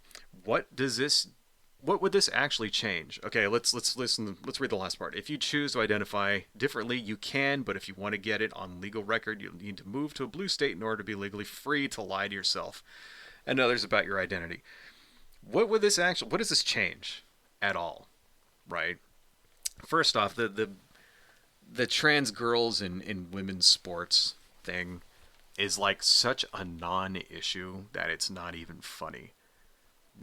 What was it? Louisiana passed a law banning trans girls in girls' sports, and there's like one trans girl athlete in the entire state. Like, this is a problem that doesn't exist.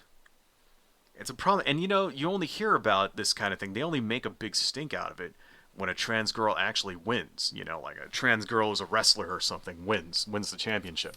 Then the other girl who like lost or whatever gets all butthurt and like can't handle the fact that she wasn't like big enough or strong enough, and then goes on a fucking book tour on all the on Tim Pool's podcast or whatever, bitching and moaning about how like men are invading women's spaces. What about all the times when the trans girl competes and loses? Right? Doesn't win the championship. You never hear about that. That happens all the time too, right? How come they never bitch and moan about trans men in men's sports, right? I can't wait for that to happen. I can't wait for like a trans man who's like a teenager, trans boy, right? Who like wins like the nationwide wrestling competition or some shit like that. I can't wait for that to happen. You know, that the meltdown would be so huge. It's like, dude, you just got your ass beat. Like, I can't wait for that to happen. It will one day, right?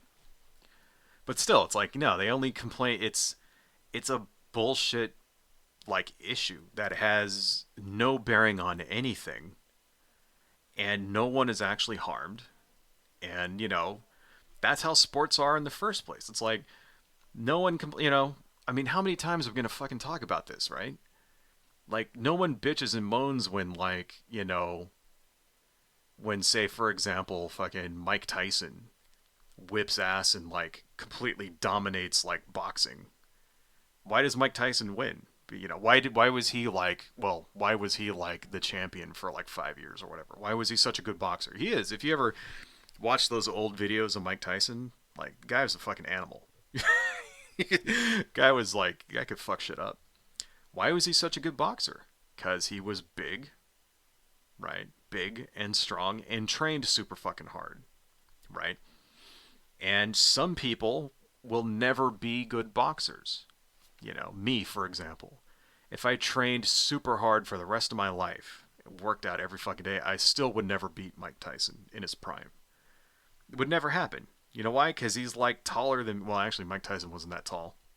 He was only like, what was he, like 5'10", right? But he's bigger. He's trained harder. He just was genetically predisposed to being a better boxer. I'll never beat him, right? Same way if I tried to wrestle, you know, fucking Hulk Hogan during his prime. There's no choice. There's no way. Hulk Hogan is like fucking 6'5", weighs like 300 pounds. He would fucking crush me, if it was like an actual real shoot fight. Fucking destroy me. There's no like way that I would ever match up to that dude, even if I worked out super fucking hard for like 5 years. Fucking destroy me. The same way that I would never be able to like outswim Michael Phelps. Just not gonna happen.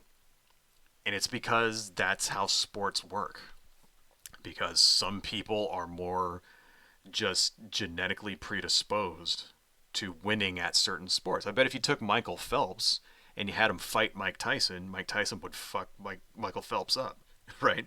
If you had Mike Tyson swim against Michael Phelps would fucking ruin Mike Tyson. That's just how it works. Okay, there is no equal when it comes to sports, right? And yeah, okay, yeah, you don't have like a dude just put on a dress and then enter enter women's wrestling and be like, I'm a woman now. It's like, no, there are rules. I mean, I think we even talked about this in the very last stream, didn't we? There are rules. We've got there's certain things you have to check their testosterone levels, and they have to be on T blockers for this amount of time and all this other crap, right? But if you follow those rules, if they agree on what the criteria is for those types of rules, and you follow those rules, then it becomes fair. It becomes as fair as it can be, right? So it's a fucking nonsense. It's nonsense. This whole issue is fucking nonsense, right? And how does this I mean, I don't know. Why does it? And the other thing here, we're talking about there are only two genders and we require the biological identity of each person. How does a person wanting to identify as a different gender than how they were born, how does that affect your life at all? Right? Because this is ultimately what this issue comes down to. This issue comes down to the anti-trans thing. This entire tweet right here is all about they want to be able to control you. They want to make it a law so that you have to express yourself in a certain way, right? You have to identify yourself in a certain way, the way that they want it to be, right? What this issue is really about is freedom. That's what this issue is really about. That's what freedom means. The freedom to do whatever you want with your body and how you want to live, right? That's what makes this country great and makes us different than Iran. If you look at Iran, if you look at Saudi Arabia, right? If you look at Afghanistan, You can't transition in those countries. They'll kill you. You'll die. They will literally execute you. And if you try to be a trans person in Afghanistan, they will shoot you. All right? You don't have that freedom there. You have to obey their edicts, the edicts of the government, right? When it comes to your own personal life, when it comes to how you act, comes to how you dress, how you express yourself, the people you choose to have relationships with, including sexual relationships, right? What you do in your own personal time in your own personal bedroom, right? How you want to live your life, how you want to like express yourself. They determine all of that for you, and if you step out of line, they kill you, right? That's what she wants in this country. She wants morality police to be able to drive around, give people tickets if they don't dress the right way, right? And if you resist, they'll shoot you. That's what they want, you know. She's no better than the goddamn Taliban when it comes to this stuff. It's the most anti-freedom thing. It's completely just the complete opposite of what we say this country stands for. The United States is supposed to be about freedom. America, land of the free, where you can do what you want, and if people don't like it, they can kiss your big, hairy, flabby butt cheeks. That's what America's all about. That's what should be on the flag of the United States. Somebody like putting his ass out with a big like, kiss mark on it and lipstick. Because that's what America's about. Kiss my ass. You don't like it? Kiss my ass. Yeah. I'm going to do this. I'm going to wear a fursuit if I want to. You don't like it? Blow me. I'm going to listen to this music. I'm going to get like 15 tattoos all over my face and like metal and shit sticking out and like Spock ears, and I'm going to split my tongue and chop my nose off. You don't like it? Go fuck yourself. Right? I want to live in this country and be a Christian and not get married, not have sex before I get married. And only like watch the fucking Veggie Tales and all this other stupid boring shit. You don't like it? Too bad. That's what this country is all about. You can do whatever you want. Right? That's what makes the United States different than all the countries that came before it. You didn't have that freedom in Europe. You didn't have that freedom in France, in Germany, before the United States, back in the 1780s or whatever. You didn't have that freedom anywhere. This is what makes this country great. We were the first modern country to do that. To put the personal well-being and freedom of the individual above that of the state. She wants to take that away. Spent enough time on that one. Let's go on. Red states would not have to abide by climate cult lies. Here we go. Red states would not have to abide by climate cult lies. Red states would be completely free to build and use fossil fuel energy for their citizens. Oil, natural gas, clean coal, and nuclear power would likely be growing strong energy sources for red states. Red states would be free from complying to Green New Deal regulations, but obviously all states would still have to comply with certain environmental protective requirements. We love freedom, consume the energy we choose, but not pollution, and just to be clear, carbon is not pollution. This is a congresswoman telling lies. Carbon is pollution, right? The science behind man-made climate change is irrefutable. It's literally happening in front of our eyes. It just hailed in Southern California, for fuck's sake, just outside of my house, right? Now, Southern California, where I live, it's bright and hot and sunny for 364 days of the year. I mean, for fuck's sake, I can see climate change happening right in front of me. There's not supposed to be blizzards in fucking California, for fuck's sake. I mean, we're seeing the ramifications of climate change all around the world. Giant wildfires everywhere. Huge hurricanes, and more of them every year. How many goddamn hurricanes did we have last year? Named storms. 25? 26? There used to be like 5 a year. Like 20 years ago, there would be 5. And then you would get something like Hurricane Irma or whatever. It'd be this big deal. Now there's hurricanes there's fucking so many. every fucking year in this country. It's like, heat domes all over the place. I mean, goddamn. So no, no, no. Climate change is definitely fucking happening. I really like this part, oil, natural gas, clean coal, and nuclear. The first thing, there is no such thing as clean coal, right? These things are still very much growing energy sources.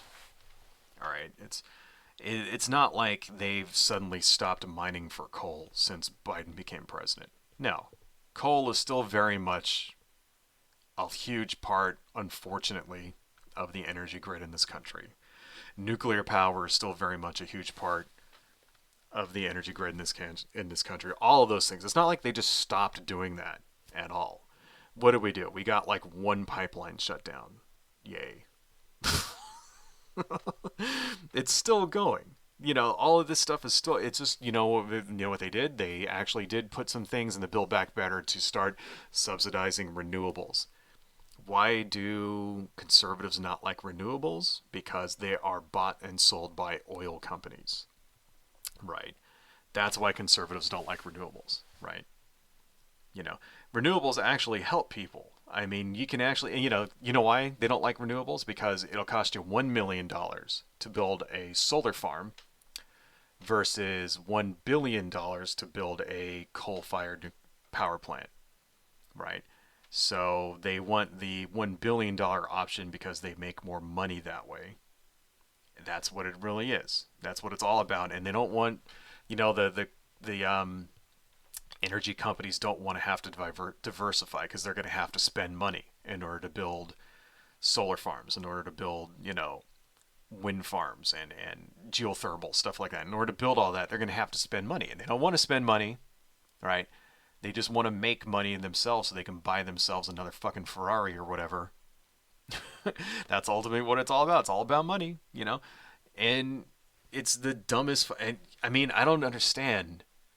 I don't understand why environmentalism became so politicized. I don't see the only reason I can think of why it became politicized is because energy companies don't want to spend money. And so they just basically paid off the Republicans that they support in order to give them a negative message. It's like, I don't get it. And then the whole thing here, we'll be free of complying to Green New Deal regulations, right? There is no such thing as the fucking Green New Deal. Nothing passed about the Green New Deal. There's no Green New Deal regulations out there. It's not a thing. The government is not controlled nothing passed.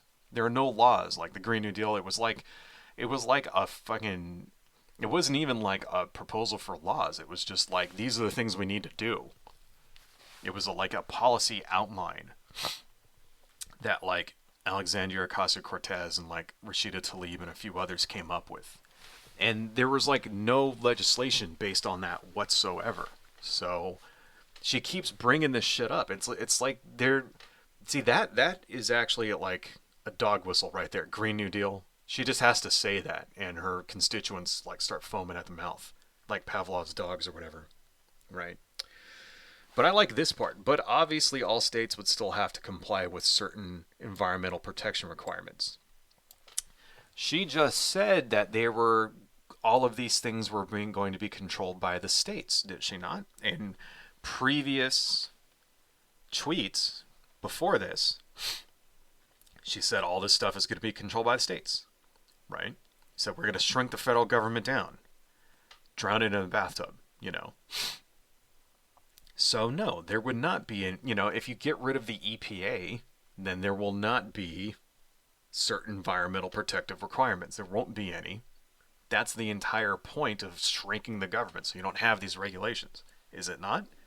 So she's basically lying there. She knows, why she put that in there? You know why she put that in there? Because people like having a clean environment, right? Because each day that goes by, people are understanding that, yes, the climate is changing. Yes, global warming is real. Climate change is real, right? Shit is starting to hit the fan out there when it comes to the weather, when it comes to the climate, right? When, Animal species are starting to fucking disappear, shit like that.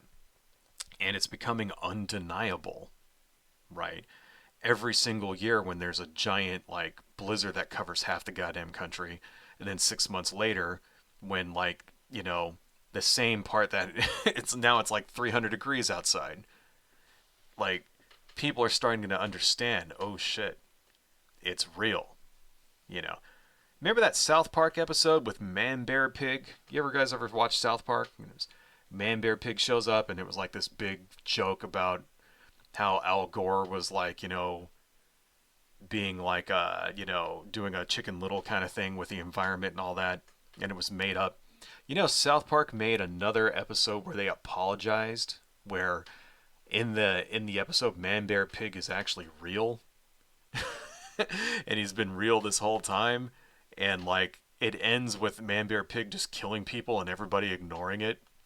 You remember that? It's like even Trey Parker and Matt Stone, like, two of the biggest, staunchest sort of like Hollywood libertarians that you would ever see. Even those guys are like turning around and going, "Hey, this shit is not a joke.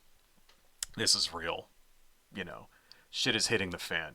Like, I mean, if even those two guys can understand what's going on out there, you would think that it's like you can't get more average American than South Park.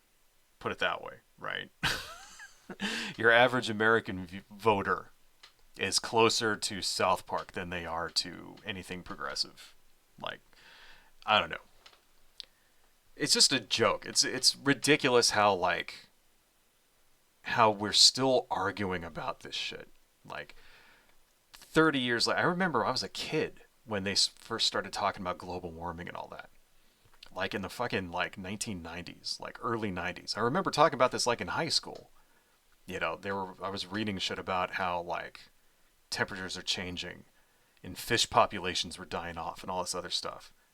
And it's like fucking 30 years later, we're still arguing over this crap. When like there's just one natural disaster after another going on out there, right? To the point where it's threatening global food supplies. Coffee is like most likely going to become extinct. Coffee, for fucking sakes. Do you like coffee? You better stock up on it. You know, because a couple years from now, your cup of coffee there'll still be coffee. It'll just be like $100 a pound. You go to Starbucks, get a bagel and a iced quad venti latte. It's going to cost you $75. Just watch what happens. Goddamn morons. Anyway, moving on. Let's see. States up. Here we go. Where she's just going to contradict what she just said. Red states would throw out all environmental, social governance regulations and requirements on corporations and businesses. Didn't she just say in the previous one that there would be basic environmental regulations? Didn't she just say that? It's like this woman is a goldfish. Like she fucking has a short-term memory of like 5 seconds. It's like Finding Dory and shit, right? Companies will no longer have to meet ESG scoring measures on anything from hiring to work culture to products. In red states, companies could hire based on work-related qualifications, not identity, and return their focus to their customers. Once again, going back to the real customer service and treating the customer like the king. But blue states will likely enforce ESG and require identity to mandate everything, perhaps even what customers are allowed to consume based on their identity. We already saw Democrats give life-saving monoclonal antibodies to people of color before white people during COVID. So first off, that last thing right there, I like how they'll never let that go. Why did that happen? Because, yeah, there were hospitals that would prioritize certain people of color and give them treatment, right? Why is that? Because people of color died at a higher rate, right? They were more susceptible to COVID. They died at a higher rate than white people. So you get an average black person, an average white person, same height, same age, same build. The black person is more likely to die from COVID than the white person, right? That's just how it is. That's what it was. That's what the data said. So what did they do? They said, well, we better help the person that is more likely going to fucking die, right? And Marjorie Taylor Greene and the Republicans tried to make this a racial thing. Oh, they want to kill white people. No, this is what the goddamn data says. Right? That's they'll never let this down, and that's the thing. It's like it's the most anti-racist thing that you can think of. It had nothing to do with preferring one race over another. It was just straight up science, and they will never let this shit go down. So even when you do try to do something to help people, just like that, when a hospital says you're more likely to die because your race is an indicator, right? This is what the data actually shows. So we're gonna help you. They won't even like allow that. It's the most backwards fucking shit ever. So that's the first thing, right? But this is the part I really like. This one. Red states companies could hire based on work related qualifications, not identity. What does that mean? Not identity. That means that they would not have to obey any laws that says you don't, that you're not allowed to like discriminate in your hiring practices depending on people's race, like it was back in the 1950s. That's how it used to be, right?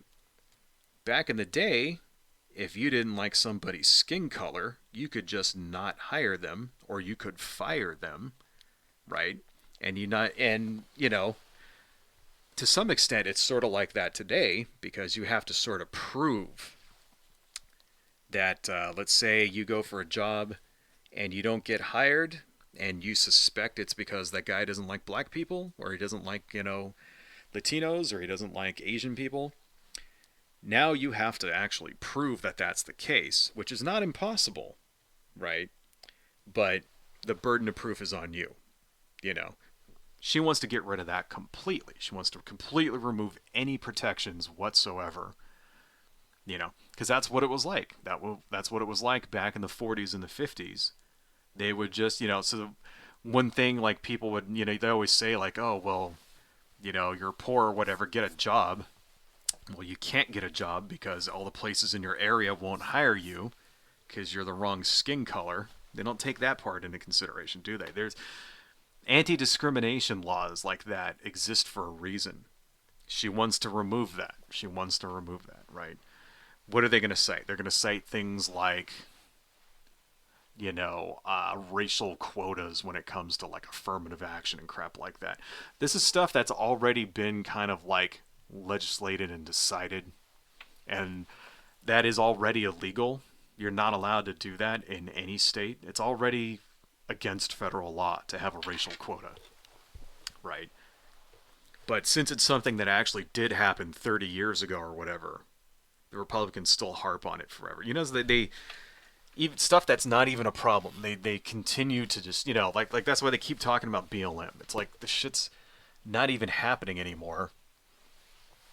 They just it becomes another dog whistle for these people, right? But that's what this is. They want to return to discriminating hiring practices and stuff like that, right? And environmental social governance regulations. What does that mean? When it comes to culture to products, anything like that, what does that mean? Allow companies to just pollute. That's what she wants. She just wants corporations and companies, and they don't want to be able to open their paper mill and then just dump their toxic fucking waste right into your drinking supply. And there's nothing. What are you going to do? Sue them? Good luck. According to this, if we ran the country the way that she's saying in this tweet, that big train crash in Ohio, where, that we talked about last week, where all those chemicals got dumped and then fucking the train company just lit them on fire and spread it across 5 states, that wouldn't have been against the law at all. That would have just been a perfectly normal thing, no regulations there whatsoever. And if you didn't like it, too bad, go fuck yourself. That's the world Marjorie Taylor Greene wants with this tweet. Here we go. Of course, interstate trade, travel, and state relations would continue. No, they wouldn't. How would they? How? You just said you would take that all away. You just said you would take away all of the regulations when it came to trade and interstate commerce, right? Like I said, this woman's a goldfish. She's a goldfish. She doesn't have She's not even like consistent from one tweet to the next. Lewis the Hedgehog, thank you for joining, man. Really appreciate it. I will put this up on YouTube later so you can check it out there too. However, in red states, they could have different rules about store product placement on national store shelves. In red states, I highly doubt Walmart would place sex toys next to children's toothbrushes. That is not a thing that actually happened. You know where that came from? There was a tweet where somebody went in and saw a dildo next to toothbrushes, right? That's not... Go to fucking Walmart. They don't have sex toys next to the goddamn toothbrushes, right? Most likely, that person just got a dildo, put it on the shelf next to a toothbrush, and took a picture in order to get like likes and retweets and stuff. That's not a problem. And even if it was, who cares? Who cares? So what? Your kid doesn't... I mean, why shelter your kid? So you go to Walmart, you buy a toothbrush, but you shouldn't be shopping at fucking Walmart for Go to Target or something, for fuck's sake. But anyway, go to Walmart and there's a sex toy. Like, are you going to shelter your goddamn kid forever? You know? Your kid asks what it is. You know what you say in that situation? You'll learn when you're older. That's what you say. All right. Your kid's 4, 5, 6. They see something like nasty on a shelf, right? They ask you what it is. You say, you're too young for that. You'll learn when you're older. And then when they bother you about it, you ignore them. That's how you approach that, all right? If you don't want to explain it to them. Okay, this is all this shit, you know, Ben Shapiro and everything said, do you want to explain all this to your kids? That's how you fucking handle it. Mommy, why is that guy wearing a dress? You'll learn when you're older. Right?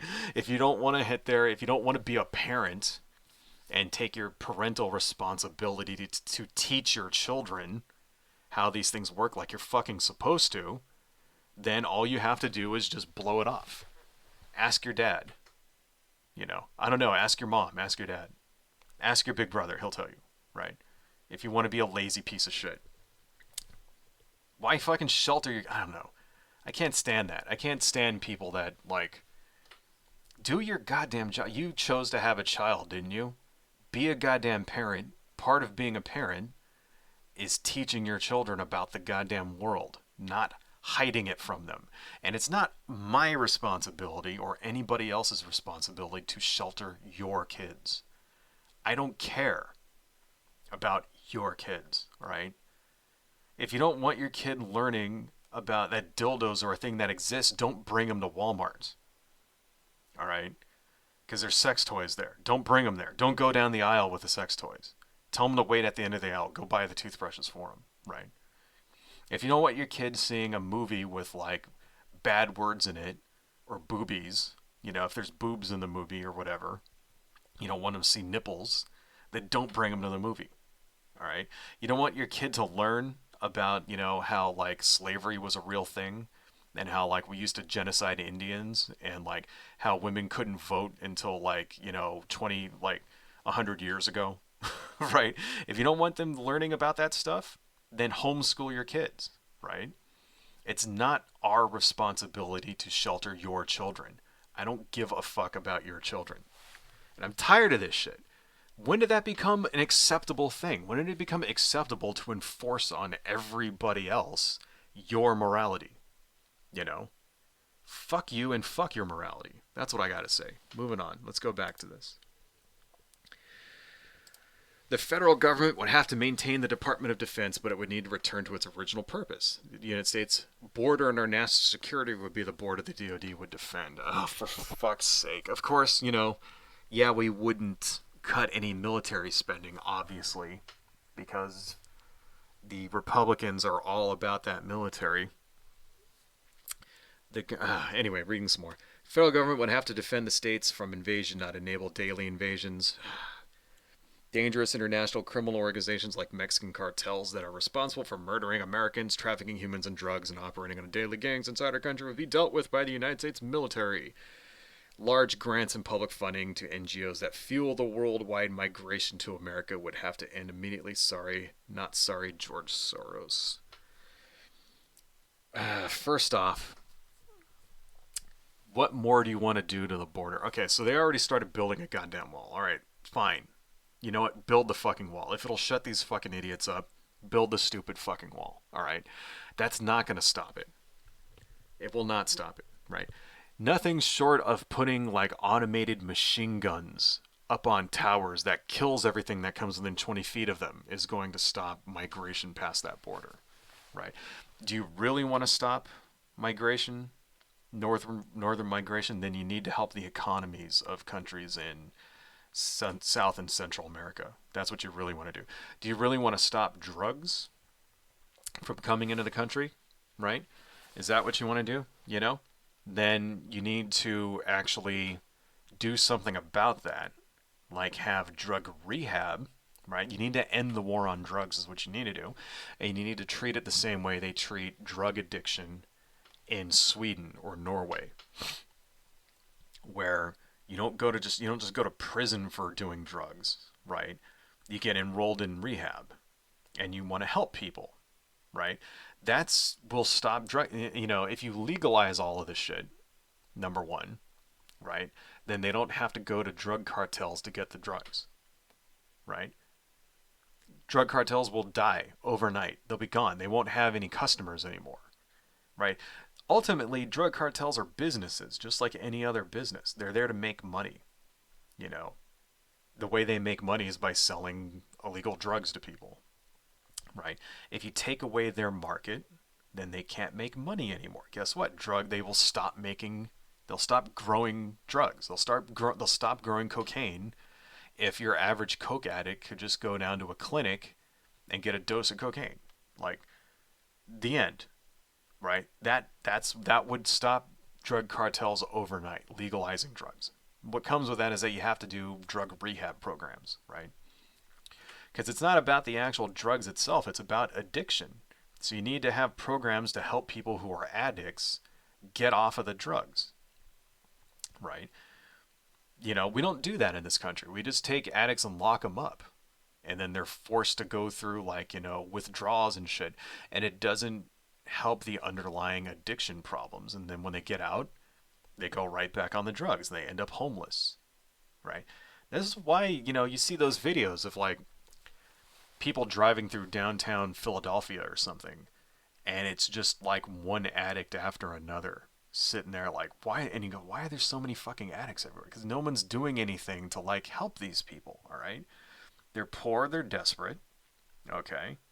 This is the one thing that they can do that gives them any semblance of release, It's not even joy, really. It's just any kind of escape from how shitty their lives are. And you wonder why so many homeless people are fucking addicts. It's well, if you were fucking homeless, you had absolutely nothing to live for, no future to look forward to. Why would you not do drugs? Fuck it. At least it'll help you from feeling like you're fucking, from it's a serious problem. Don't get me wrong. Drug addiction is a serious fucking problem in this country. And we're doing it the exact wrong way to do it. We have models of how to successfully fight addiction in places like Norway and Sweden and, in Europe, right? Denmark, right?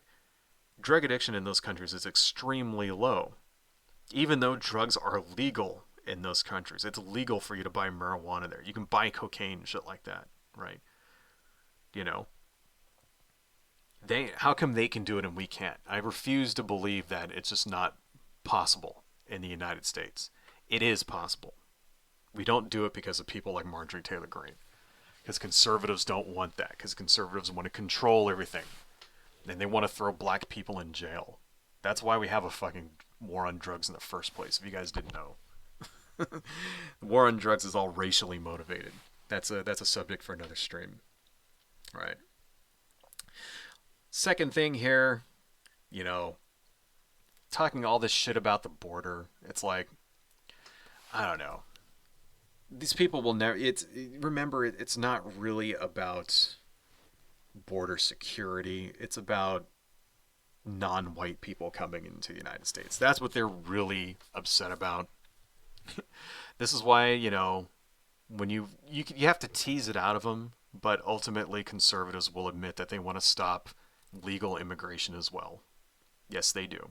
Okay. because it's not. It's racially motivated is what it really is.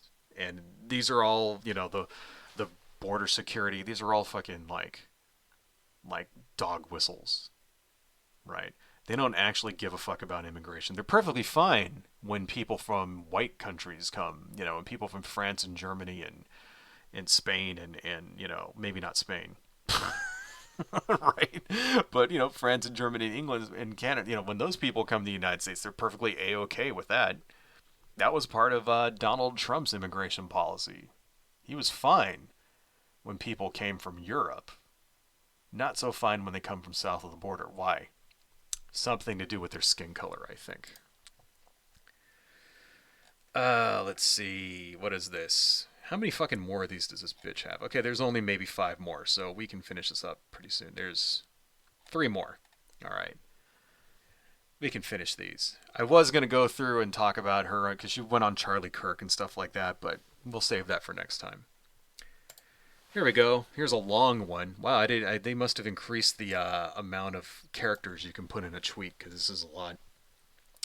Law enforcement would likely look different in red and blue states. Red states would likely have highly supported law enforcement officers and well-funded agencies. Police officers would be well-trained, paid, equipped, and seen as heroes once again, not portrayed as racist thugs. Well, if you don't want cops to be racist thugs, then stop hiring racist thugs to be cops, right? First off, what state out there at all has defunded the police? Any state? Can you think of any state? Have they defunded the police in New York City? No. No, they haven't done that. The police department in New York City has a budget in the billions. Okay. Billions of dollars go to the police departments in New York. So, no, that's not the case. Have they defunded the LAPD? Fuck no. LAPD is like the most violent, like fucking police force in the country. All right. They will beat the shit out of you for looking wrong at them. I'm not even kidding. So, no. Is there any that you can name where they just shut down the police department completely? Nope. Not a thing. It's not a thing that actually happens. It was a chant. And it wasn't even like the proposal to defund the police wasn't even a thing that meant shut the police down. It meant fund social programs that the police handle. That's what defund the police means, right?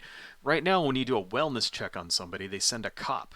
You know what a wellness check is? That's when you go, hey, I haven't seen, Mrs. Henderson for 2 weeks, and she's 87 years old, and no one has seen her come out of her house in 2 weeks. We should send somebody over there to go, see if she's okay, right?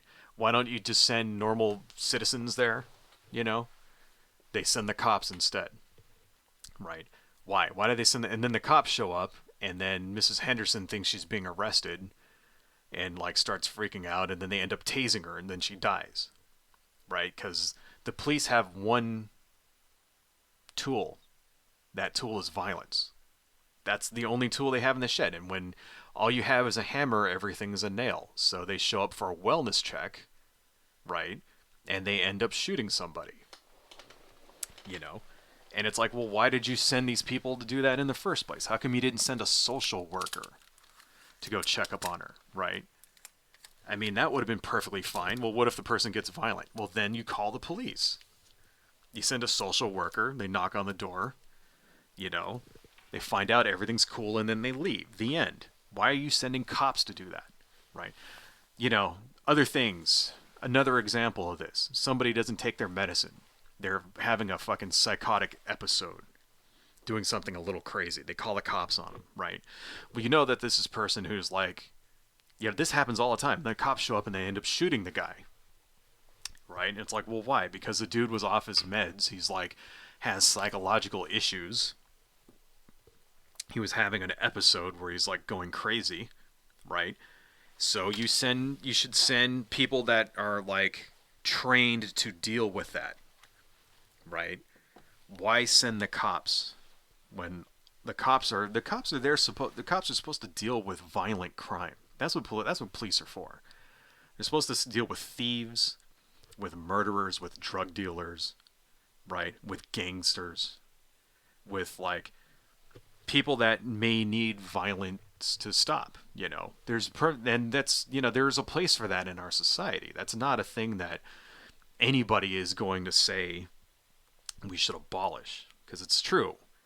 The world is a dangerous place, right? People are assholes, and since we have like more guns in the goddamn country than like actual people, then you need to have police that are armed that are able to deal with that, right? Because why do you have armed police? To protect people. That's the whole reason why you're supposed to have police, right? Which in real life they don't protect people, they protect capital. But, they're supposed to protect people. That's what it says on the car, to protect and serve. That's what it's supposed to be. It's not really like that. So why are we sending them to do all this shit that they're not supposed to be doing, right? That's what defund the police actually means. It means only send the cops when the cops are necessary. And all this other stuff, you have other people that handle these things. Like, why do you send a cop when a kid is truant from school? Why are you doing that? What did the kid do? Why do you need a police officer there with a gun? You send a social worker to do that, right? It's another example. Why do you send cops when there's a domestic dispute? What you should do? You should send a social worker to straighten it out. And then if people get rowdy and the social worker thinks there may be, violence, then do you send a cop? Then you go, hey, the guy here is fucking drunk. He's being an asshole. He won't listen to me, right? And I think he may have a gun in the bedroom. Better send a cop. Then a cop comes and deals with it, right? Doesn't have to be police showing up automatically. Oh, we heard some shouting in here. Why are you sending the cops when people shout? People are allowed to argue and shit, aren't they? Like, it's a completely different approach to policing. It's the same kind of approach they do in Northern Europe, for example. In England, you notice that they don't have cops blowing people away in those places, right? And at the same time, violence is way lower. Yeah, there's still scumbags there. There's still people. There's still shootings, although they're like a very, very small amount because everybody doesn't have guns. There's still violence there. There's still a need for cops who are armed in those countries, right? Somehow they can do it without like, thousands of people being blown away every year, and we can't. What are they doing that we can't do? Why, what are we missing here? That's what it actually fucking means. But the the Republicans have taken this and they've just ran with it. They've made another dog whistle out of it. They've spread around all this bullshit that, oh, they've defunded all the cops in blue states and they're just overrun with gangs, and it's bullshit, folks. Absolutely bullshit. Moving on, red states would also support a citizen's right to bear arms in self-defense. Yeah, well, every state in the country, it is legal to own guns. This is another bullshit, like, straw man, ridiculous fucking dog whistle. There is no state in the country where you're not allowed to own firearms. Okay, there's just certain restrictions that you have to go through, extra hoops that you have to go through, but you can still do it. Okay, you can have a concealed carry permit in California, for fuck's sake. It's like, why do everybody say it's so bad you're not allowed to ban guns in California? I could have one on me right now. You wouldn't even know. We could be like hanging out at a donut shop or some shit, and I could be armed to the teeth. You would never fucking know it. It's like, how the fuck is that restricting guns? Anyway. In red states, law-abiding gun owners wouldn't go to jail for shooting an attacker. Their right to self-defense and defense of property would be protected. Crime rates would be very low. Red state citizens would be safe. Criminals would be locked away swiftly. When they broke the law, justice would be served. Okay, so we could talk for 2 hours on why this is bullshit, right? Here's the thing. Why are you not allowed to just blow somebody away, right?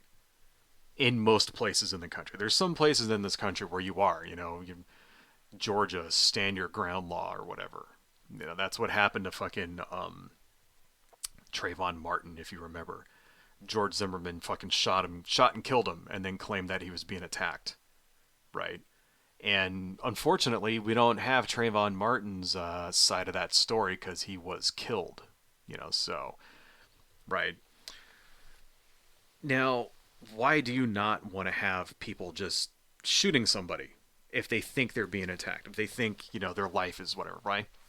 Because it gets abused because people don't have the training in order to know when lethal force is appropriate, right? If you assault somebody, is that a death sentence? If I went out and punched you in the face and then a cop arrests me, right? Do I get the electric chair for that? No, I don't get the electric chair for that, right?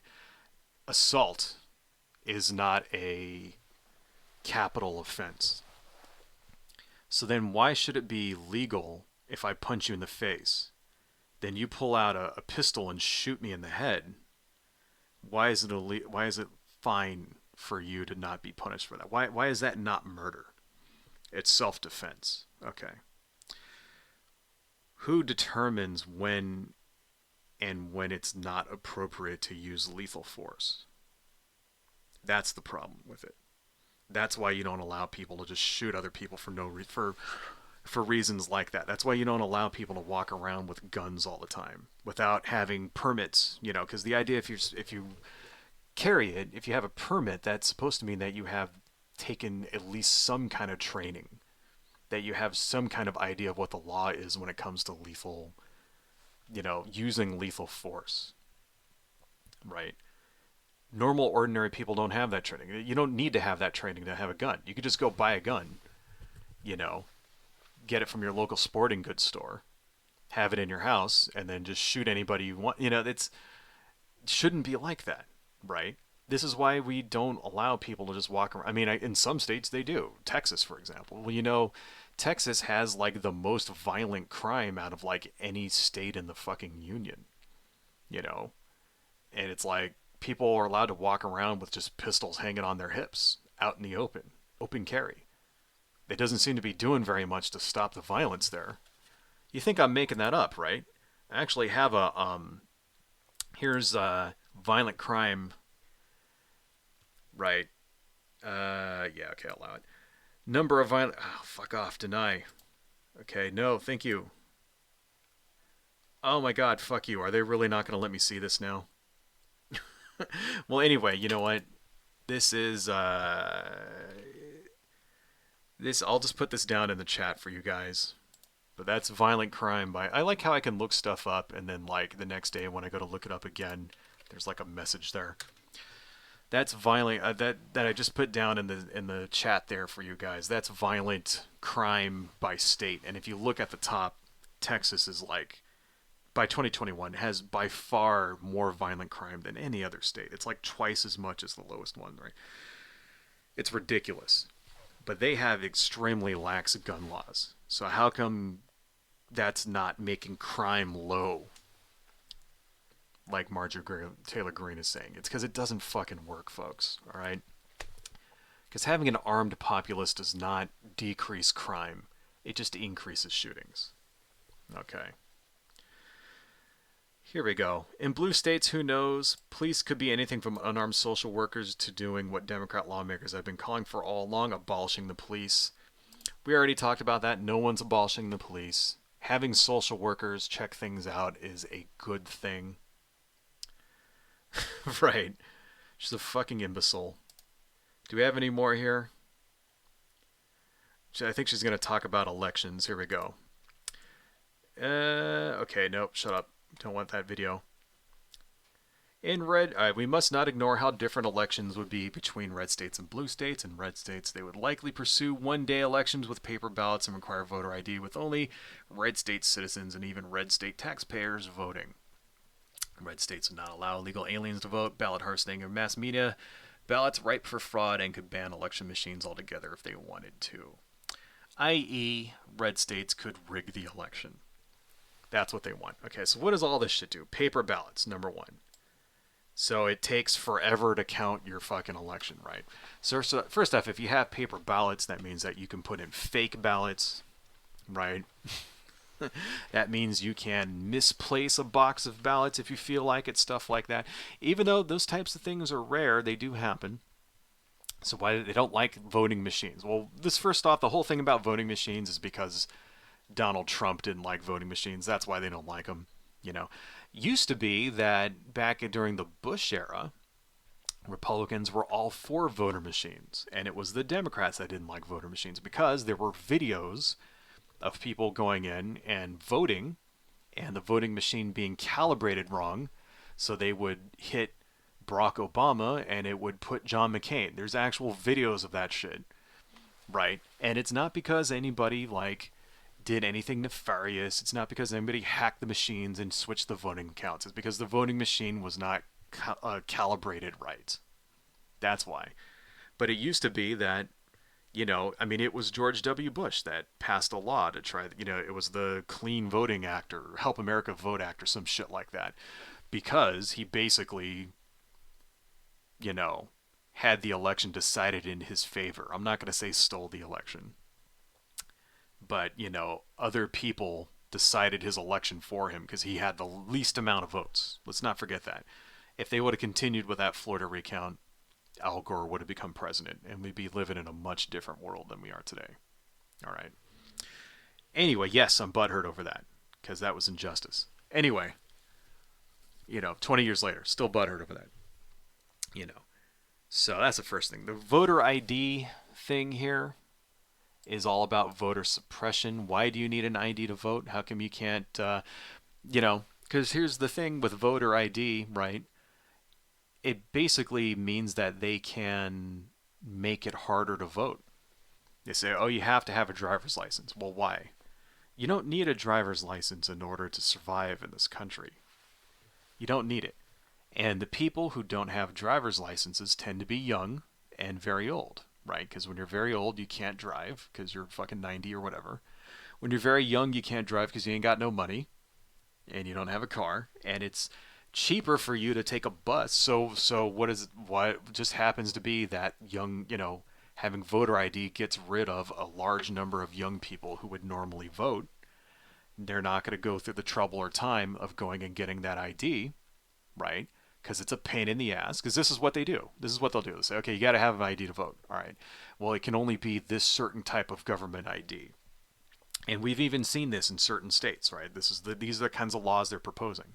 Like, for example, in I can't remember the state. Was it Tennessee? I think they said that you could use a gun permit as part of your ID to vote, but you were not allowed to use a college ID card. Perfect fucking example. So they go, okay, they allow the IDs for the people that they want to vote for. Conservatives and Republicans are most likely to have things like gun permits, or your driver's license, right? Something like that. And then for young people who don't have those things, who may have something like a state ID or like a college ID, something like that, they go, no, you're not allowed to use those things. So that it's voter suppression. That's what voter ID is. It's voter suppression, right? They do it like that on purpose. And here's the thing: if they did say it was your driver's license, you know what they would do? They'd say, all right, or it's a government ID. You have to have a driver's license with a stamp on it. Then you know what they'll do? They'll go to all of the urban areas where non-white people live, or black people, or Latinos live, and they'll shut down all the places in those areas where you can go and get that ID. So that if you want to go get a driver's license that has this stamp on it, they'll say, okay, the place where you can get it here, but you can't get the real ID thing at this DMV. You have to go to another one, and it'll be like 50 miles away. And in the white areas, there'll be plenty of places. They'll have kiosks in every fucking grocery store where you can go get that stamp. That's what they did. That's voter suppression. That's what voter IDs are, right? The other thing, only red state citizens or even red state taxpayers voting. Notice she threw that part in. So it's not just a citizen, but you have to be a taxpayer. Okay? Not good enough if you're a citizen, because that's the thing. They don't care about voting and election. They don't care about your right to vote. You're supposed to have a right to vote in this country, right? You notice that the right to vote is not actually part of the Bill of Rights, because you don't actually have a right to vote in this country. You're supposed to. But you know she threw that taxpayer part in there because they don't want people who are unemployed voting, you know? Right? Why? Because they don't want people who aren't white to vote. That's what that is. They go, there's a larger number of unemployed black people, unemployed Latino people than there are white people. So we just make it okay, you have to be a taxpayer. In order to pay taxes, you have to actually like have a job. Or here's the other thing. Some people have jobs but they don't make enough money so that they get a refund every year, right? So according to the conservatives, those people don't pay taxes because they're under that level where they get more back in services supposedly, although in real life nobody ever gets anything, nobody ever gets more in services than they actually pay in tax. That's not a thing, that's bullshit. Okay. But anyway, so then they can go, okay, they don't, so basically what that means is they don't want poor people to vote. They don't want poor people to vote. Why? Because poor people, right, tend to vote Democratic. They tend to vote liberal. That's what they want to get rid of, right? Red states would not allow illegal aliens to vote. Well, illegal aliens are not allowed to vote in any state. So that's a bullshit dog whistle. Ballot harvesting or mass mail in ballots ripe for fraud. Ballot harvesting is just when you have a ballot drop off thing and you like say you live in your house with you and your wife, your grandmother and your uncle and your grandfather and everybody wants to vote, then you just all, everybody fills their card out and then you go and drop it off for them that's ballot harvesting, all right?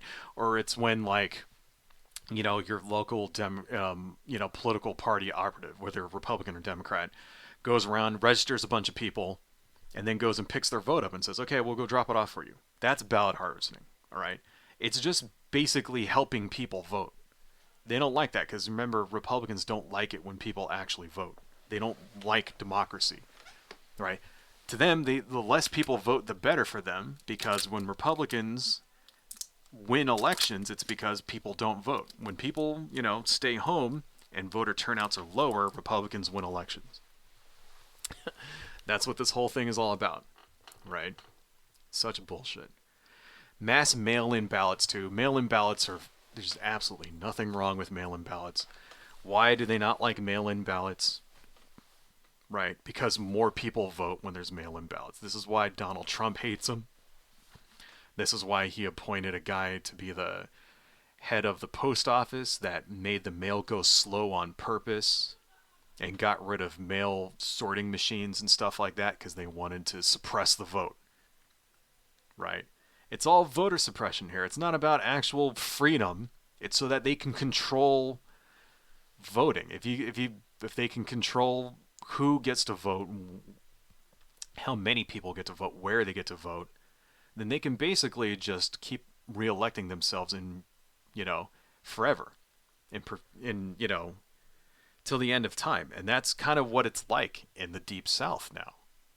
They want to make that, in the South, it's like virtually impossible now in certain places for a Democrat to like gain power because of the way it's gerrymandered, because of voter suppression, because of all this other stuff. And they want to keep it that way. They want to make it across the entire country like that. I don't even know what the fuck she's talking about with all this stuff. Things like this sheriff is talking about could be legal. Like, apparently it must be in California. Apparently. See, she doesn't even know what the fuck she's saying. Right? None of this shit that she's saying is legal in California. Dead people could vote. Criminals in jails could vote. None of this stuff is fucking legal in California. Shh, don't say it's voter fraud. That never happens in our free, safe, fair elections, right? Yeah, see. All of this shit she's saying up here, this is the actual voter fraud, folks. Don't be fooled. One more and then this is the end of this.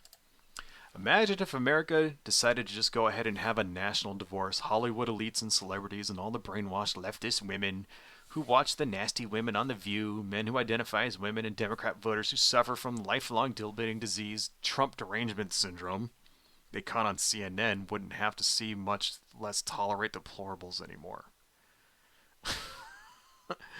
Okay? So many like fucking dog whistles jammed into this. I should open a dog walking business. There's so many dog whistles here.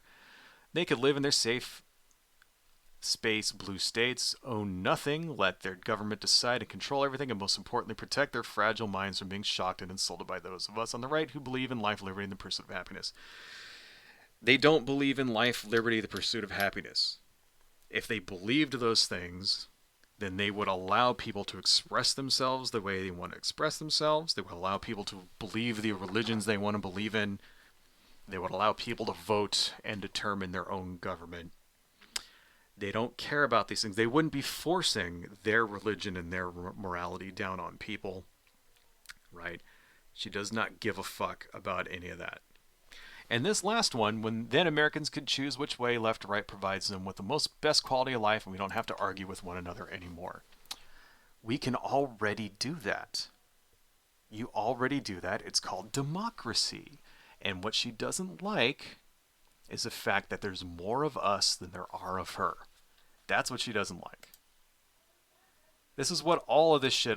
That's the last one, so we can get rid of this. I had a whole bunch of crap to go through, but I didn't realize how much of her ridiculous bullshit we'd have to slog through in order to get through that. But I wanted to get through all of them because this woman is a nationally powerful politician who is going to be having a say in which laws pass.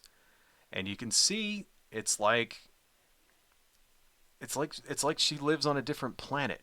And it's not just her, it's the people that follow her. They live on a different planet. You know? Just a planet where everything is like scary and you got gay people running around like, castrating little boys and all that other stuff. And just gang members are around every fucking corner, and there's rainbow fentanyl inside of your M&Ms and all, your M&Ms which are like not sexy anymore. Right? And all of this bullshit, it's just fear and hate. You know, it's obscene. It's obscene that somebody like this is in power, and I'm glad finally she got some pushback for this shit. I'm glad finally, even like people like Laura Ingraham are finally pushing back on her, going, dude, you're a fucking clown. That's what she is. Please, folks, remember Marjorie Taylor Greene ran unopposed. That's how she got elected in the first place. The reason why she ran unopposed is there actually was a Democratic challenger, and he started getting death threats. The person that was running against her in 2018, right? Started getting, or was it 2020? No, it was 2018. Wait a minute. When did she become president? I think, or when did she become a senator? Or House rep, I think. Was it 20? No, it was 2020. Um, yeah, she's only been in for 2 years, thank God. But yeah, her Democratic challengers started getting a bunch of death threats and dropped out of the race, and so she ran unopposed. And remember, she still only got something like 60% of the vote anyway when she was running unopposed. So it's like, please, for the love of God, Democratic Party in Georgia, please, for the love of God, run someone against her. Please spend some money, unseat this woman. If there's anybody that you should be able to defeat, it's her.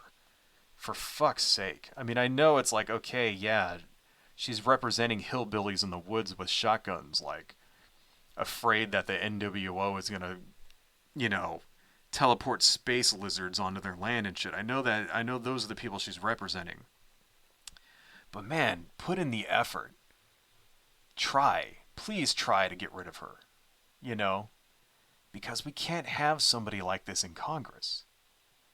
We can't have somebody like this actually signing off on her, putting in provisions into bills and stuff like that. It's like our country's turning into a laughingstock because of these fucking people. Because of the Republicans, right?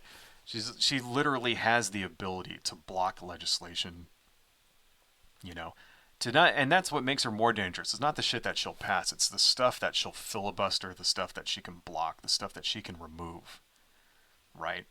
The country's gonna go into a fucking downward spiral because of these people. So, for fuck's sake, please run somebody against Marjorie Taylor Greene. Let's vote her out. Anyway, guys, that took a little longer than I thought, so let's go ahead and end this whole thing here. I gonna need to show my social medias and stuff like that. So, hang on a second.